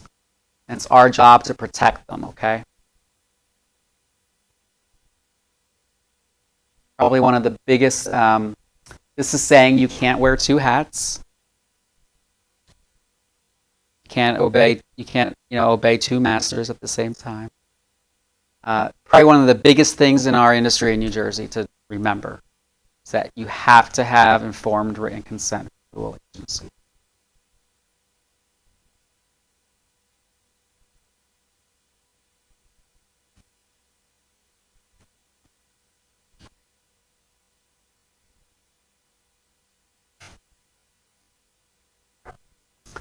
You're at that open house, and that buyer comes in, and you're furnishing them with encouragement, advice, and assistance. What to offer. That's that inadvertent dual agency.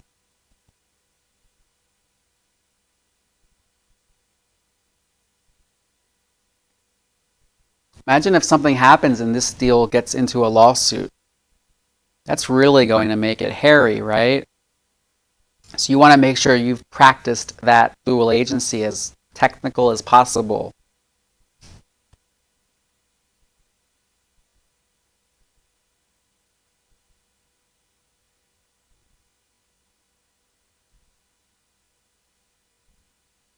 Pop quiz.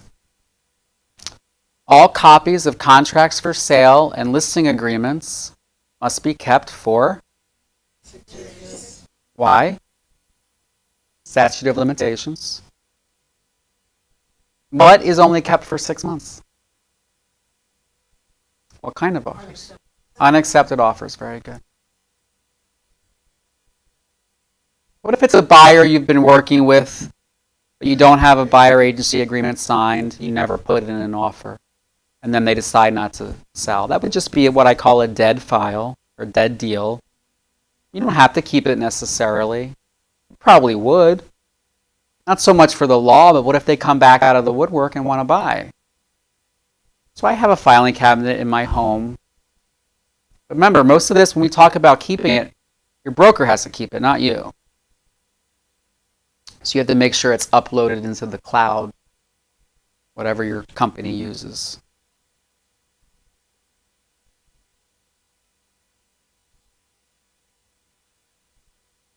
So here's one definition of material information: a physical condition that a reasonable person attaches importance to,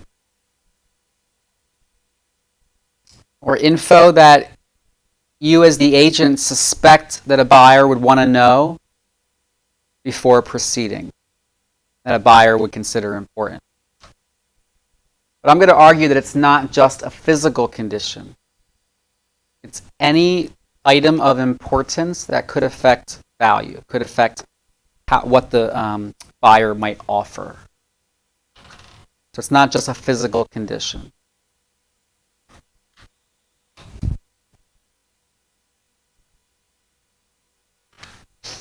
When we talk about material defects, now we're talking usually about material stuff. A water stain, a pool of water in the basement, an odor, that mold odor in the basement, leaking gas odor. You see signs of an unused oil tank. We don't expect you to be home inspectors, but these are things that us as agents, if we were to do a walkthrough of the house, we would notice these things. Or you're going to begin to be able to notice these things.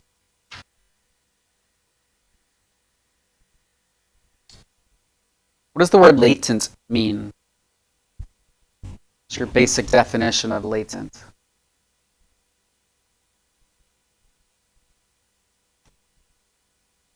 Hidden. Just means hidden. So a latent defect is a hidden defect. Usually something behind the walls you can't see.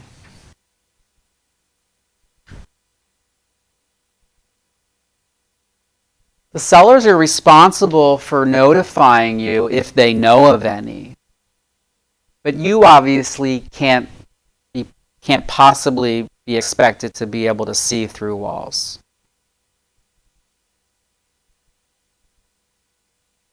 So if the seller knows the basement accumulates water from time to time, they're responsible for notifying you and the buyers.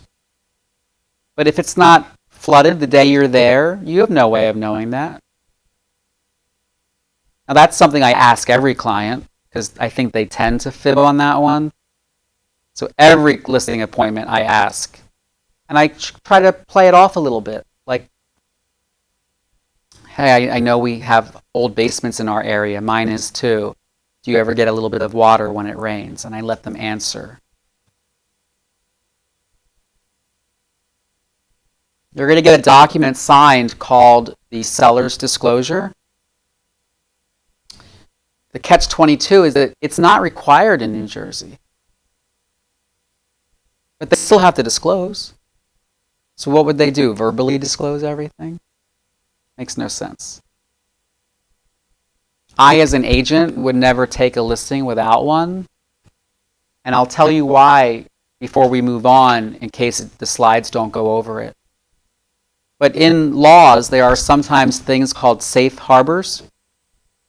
So kind of like it sounds with voting, somewhere safe, like a way for you to get out safely. So when a buyer sues a seller, they're suing them under the Consumer Fraud Act of New Jersey. And there is a safe harbor that if you as an agent have a written seller's disclosure and you did a walkthrough inspection of the property to try to verify it, and you relied on that document and what the seller told you when relaying things to the buyer, and you have to sign that document. A lot of managers have been telling their agents for years not to sign it. Attorneys are telling you not to sign it. But the latest opinion is you should be signing it. As long as you do all those things, the judge will remove you from the lawsuit.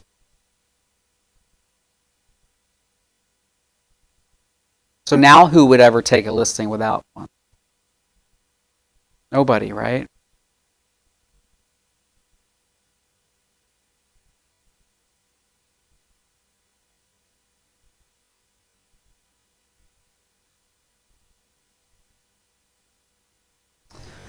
The fact that an element or system is near, at, or beyond the end of its normal useful life is not in itself a material defect.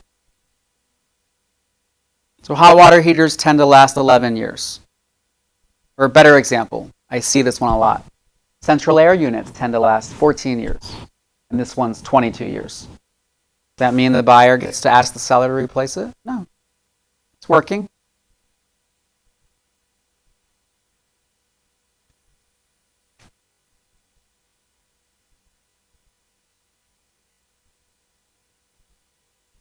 Any questions on seller's disclosure, the inspection you're expected to do? Anything? All right, we talked about suicide, homicide.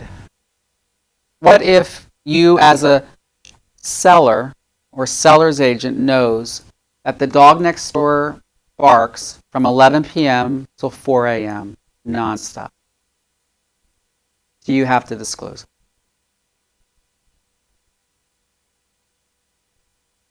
You're saying yes? Is it because you would want to know, or do you think you have to disclose it? Who says you have to disclose it? You say maybe? You don't. It's a social condition. It's a neighborhood nuisance. You don't have to disclose that. Now let me rephrase it. You're a buyer's agent and you find out that that happens. Do you have to disclose it? Oh yeah. Neighbors are nosy. So your buyer's going to buy the house, they're going to move in, and the next day, the neighbor's going to say, oh, I told your agent that the dog barked nonstop. Didn't they tell you? Your buyer's going to sue you. Disclose, disclose, disclose. Depending on who you represent, disclose, disclose, disclose. If asked, though, you still owe the customer, the other side, you owe them what?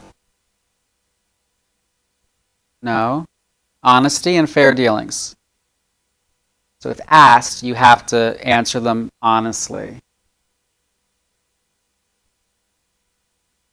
Consider your fiduciary duties, though. If you're working for the seller, it's kind of a catch-22, right? Probably want to get your seller's permission and tell them, listen, we really need to answer the buyer.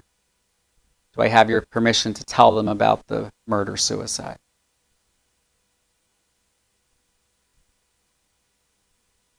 You are not required to investigate any of this stuff. Suicide, homicide, neighbors.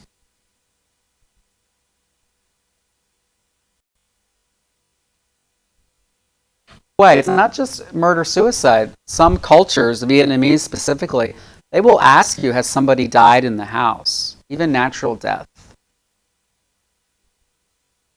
So it's just part of their culture. It's just something they look for when they're buying a house. So just ask the seller's agent, and they'll ask their client and relay the answer. They might not buy that house if somebody died, and that's okay. They'll find them another one. Some Chinese won't buy a house depending on the direction it faces. In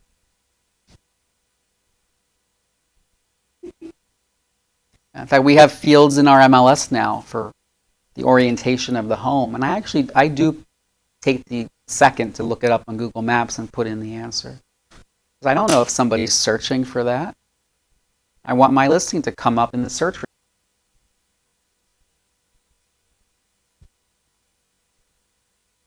Now, the reason notice that I didn't call the barking dog an off-site condition or an external factor, even though it is, right? I called it a social nuisance, like neighbor gossip. And the reason I did that is because Some off-site conditions or external factors are material. If there's a toxic waste dump a block and a half away, that's a material fact that a buyer is going to want to know.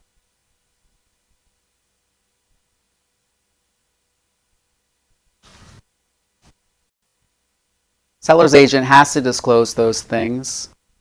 What if you're a buyer's agent? The courts have ruled, and I believe it was in Pennsylvania, so take it with a grain of salt for right now in New Jersey. But keep in mind, you're representing a buyer, and the court ruled that you have to drive a couple blocks around and do a little bit of investigating. Maybe another reason why we should only be working where we know. Because if you're representing a buyer and you're selling them a house and a couple blocks away they're building something that could affect value, you have a duty to discover that and relay that information. So it's a little scary that they could hold us liable for that. So just keep that in mind.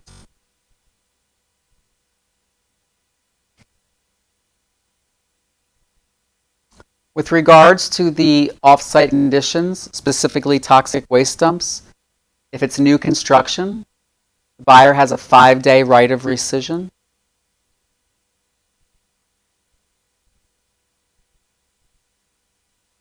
In normal residential resale, so what we call it resale, when you're selling a property that's already been lived in, the only right of rescission you have, and it's not really a right of rescission, is the 3-day attorney review. Okay? The new constructions that have some rights of rescission. Megan's Law. You all know what that is? The law says that we as realtors don't get involved with keeping track of that. We can't advise you either way. Contract's going to say that if you're interested as a buyer after you purchase the home, you can call the state police or the county prosecutor or go on the state police's website. So it's kind of a catch-22. You're not really entitled.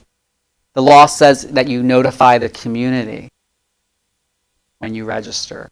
So until you're part of that community, you're not really entitled to know. That said, I've heard that there are websites and apps.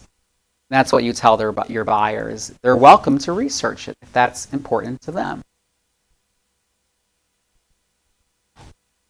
What's one reason do you think that I have thought of that we don't get involved with it as realtors?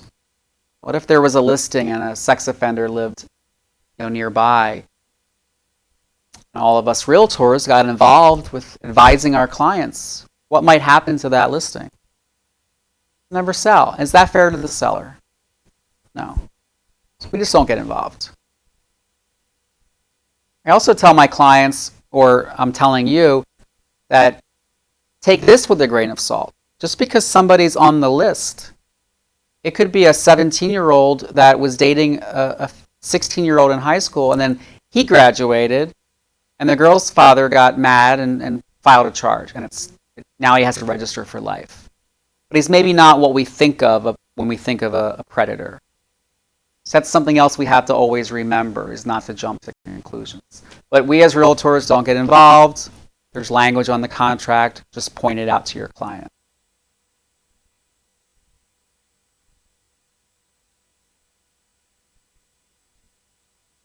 It's not just that we don't get involved. You're not allowed to. Misrepresentation. Puffing or puffery are exaggerative statements of opinion.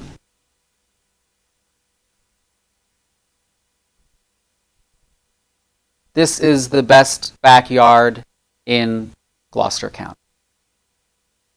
It's legal to say. It just doesn't really mean anything, right? It's legal. I would say use that sparingly because it's going to make your descriptions look kind of cheesy.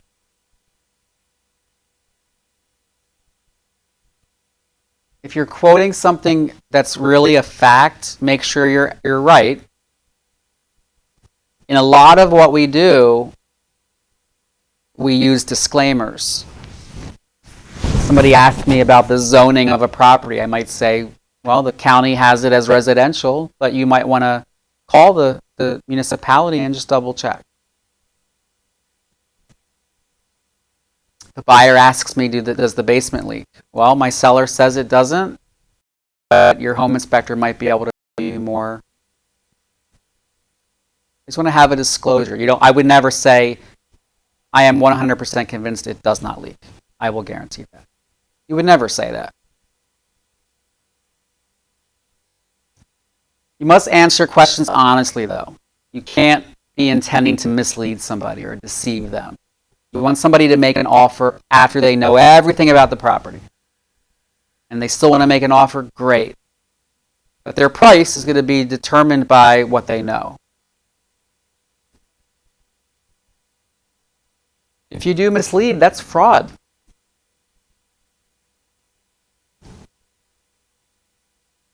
Fraud can be defined as deceitful or dishonest practices intended to harm or take advantage of another person. Obviously lying, but even omitting information that you know is fraud. If the house goes under contract and then the buyer finds out, they can cancel the contract. They were coerced into entering it fraudulently. Not only wouldn't you get paid because the deal's not going to close, but you could be liable for monetary award.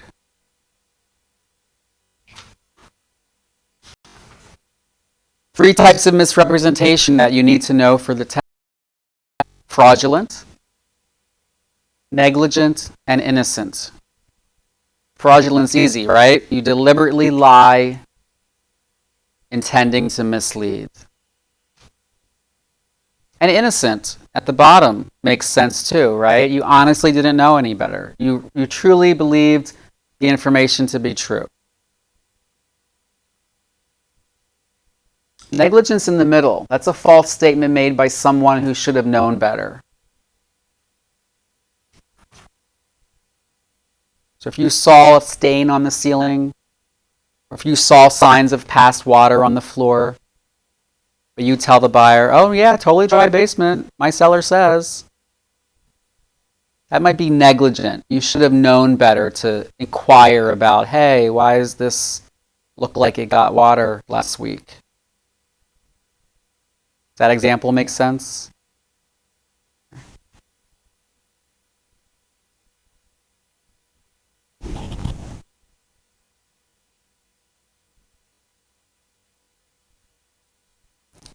And it's not only that you are deceiving, but the party who relies on the information is going to suffer some sort of, hurt. Try to avoid absolute statements. Try to include disclaimers to protect yourselves. Always refer them to somebody else: zoning officer, home inspector.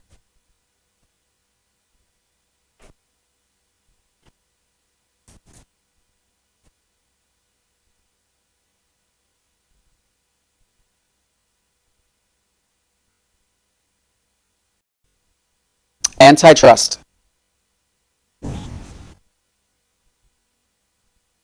This is a federal law. It's called Sherman Antitrust. The game monopoly. You've heard that the railroads used to have a monopoly. That's kind of where this came from. We have anti-competition laws in our country. If companies are being too anti-competitive, Microsoft used to package its Internet Explorer with its computers. So if a company wanted to be able to offer Windows, they had to have Internet Explorer be the default. Well, most people just left it. But that wasn't fair to Firefox and Chrome and Opera. So the government made Microsoft change its practices so that consumers would have choice. So we are obligated to follow Sherman antitrust in real estate. So the first would be price fixing. Now I'm going to use real numbers because we're in an educational setting. You're never going to talk commission with your colleagues. From your own company, it's fine. From your own office. But from other offices, like competitors, you can't discuss commission rates. Huge no-no. So let's say I'm with, company A and you're with company B, and we get together and say, and we own the companies, and we're fairly big companies, and we get together and say we're never going to accept less than 6%. So all our agents going out on listing appointments all over the county, and every time the seller asks, will you take 5%? Can you lower your commission? Our agents go, nope, sorry. And they're not worried because they know that your agents aren't accepting less either. So it's not like that client could just go to your agent. So it's not fair to the customer. They're now being forced basically to pay 6% if they want to list with anybody really doing business in our county. Customer has the right to have choice. That's price fixing. So can't do it, right? Market allocation. Could be geographically, you do that side of town, I'll do this side of town. Because again, if you're not going on listing appointments in my side of town, my agents can demand whatever price they want, right? It could also be based on price point. You do everything under $500,000, I'll do everything over $500,000 because that's my area of expertise. Again, the customer's not getting choice.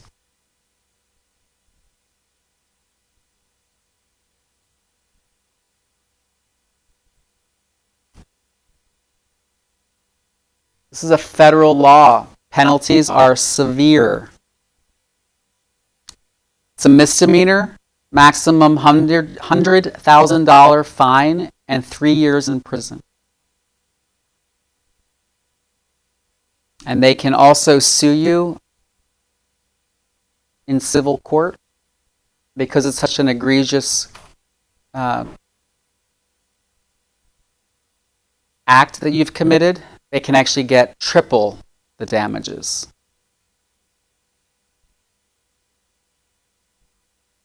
Now, all that being said, within your own office, your boss can say, my policy is to only accept blank. If you want to accept blank, call me. Call me to get permission. That's fine. That's your company. He can make that policy. You can also have market allocation within your office. You can say, all right, you're going to farm this neighborhood. You're going to farm this neighborhood. You're going to farm this neighborhood. That's okay. So within your office, it's okay. It's just when you're dealing with competitors.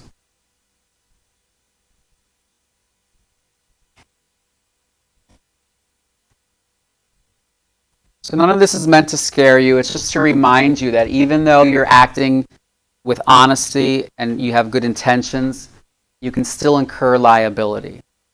It's really easy to breach one of the fiduciary duties, right? Didn't it sound it tonight? There's a lot of gray areas, and even experienced agents might get confused. So just be careful. Make sure you're observing a standard of care.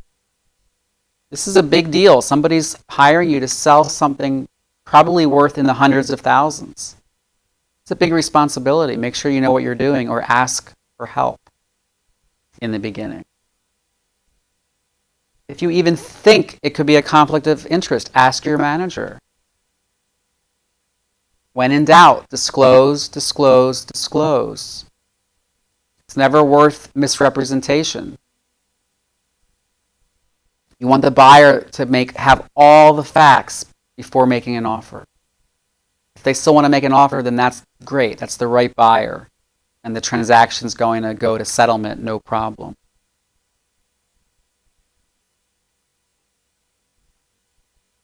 Forget about just losing that one deal and your commission.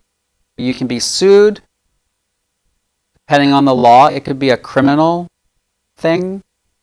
You could lose your license temporarily or forever. Full disclosure helps with all of this.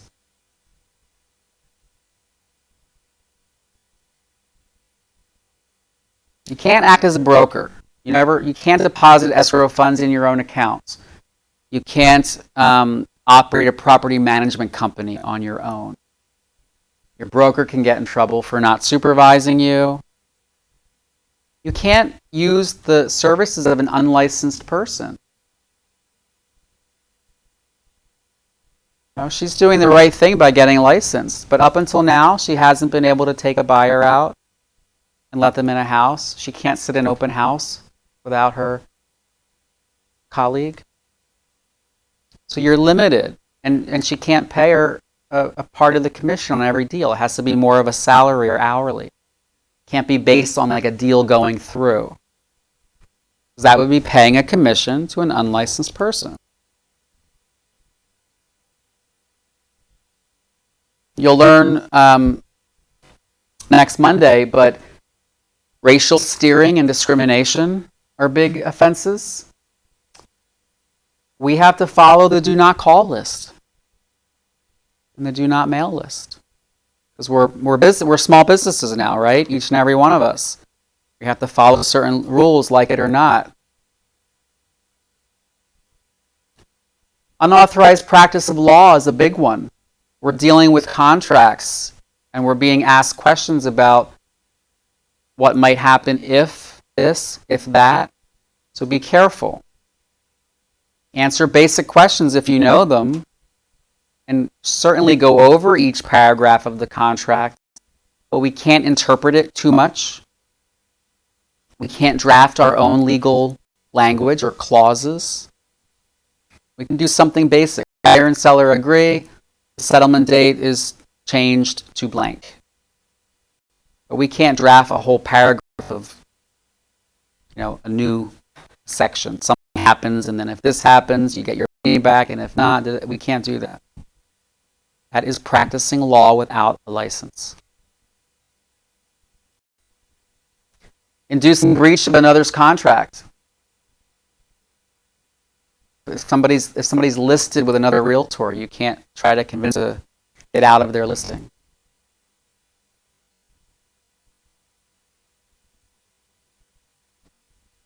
Deceptive or improper advertising. Even your email signature is considered advertising. Has to have your office name, your name. The office name, your name can't be bigger or bolder than the office name. Has to have the office main number. You can have your cell phone. Your cell phone can't be bigger or bolder than the office number. And it can't be a direct dial. It has to be the main number. If I call my direct dial from a company I worked at 6 years ago, it still goes to my old voicemail. Do you think the manager's ever getting that message? No. The whole point of having your office number on the business card is so that somebody can reach your manager if they need to. So direct dial is not good enough. You can have office, direct dial, and cell. You have to have the main office number. You can have an extension after that.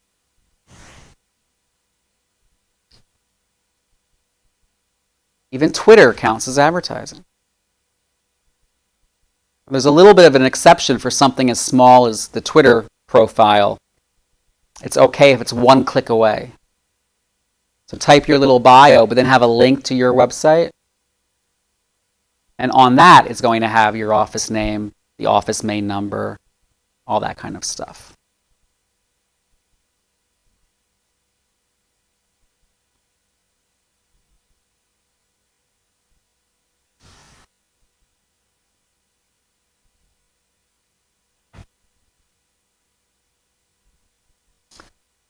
All those disclosures that you see sometimes, like square footage is, not guaranteed and it doesn't mean anything legally.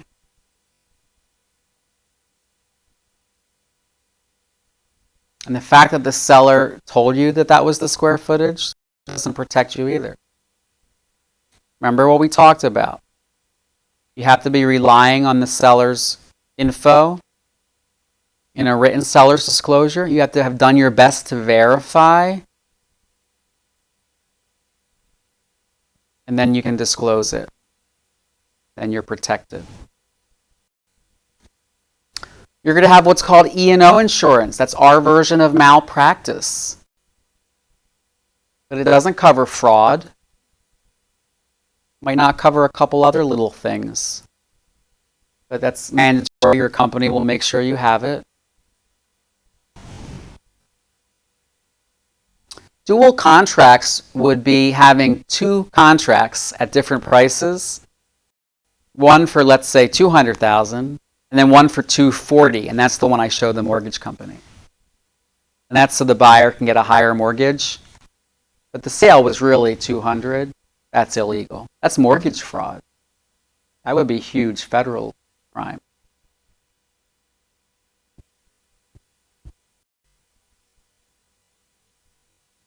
You become a realtor, you're going to learn all about the realtor code of ethics. And I say when because most companies in our market do belong to the local board of realtors, so you would have to. Because if the company does, all their agents have to. You're going to learn all their code of ethics. First of all, you should have your own morals, and yes, let them be a part of your real estate persona. That's important. You're also going to have the realtor code of ethics. We are really good as an industry about treating each other fairly. It's a step above complying with the law. You're going to have the law, but then you're going to have the ethics that might even go a step above. A lot of it's based in integrity.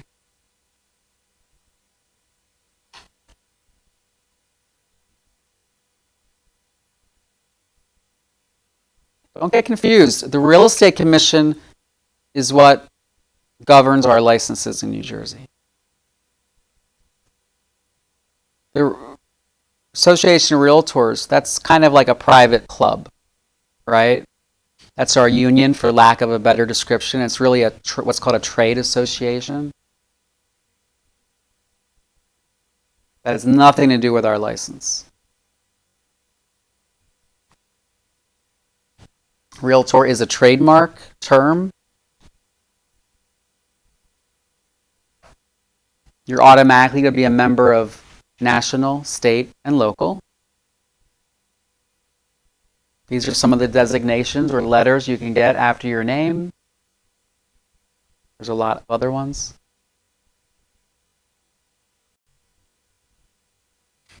Any questions?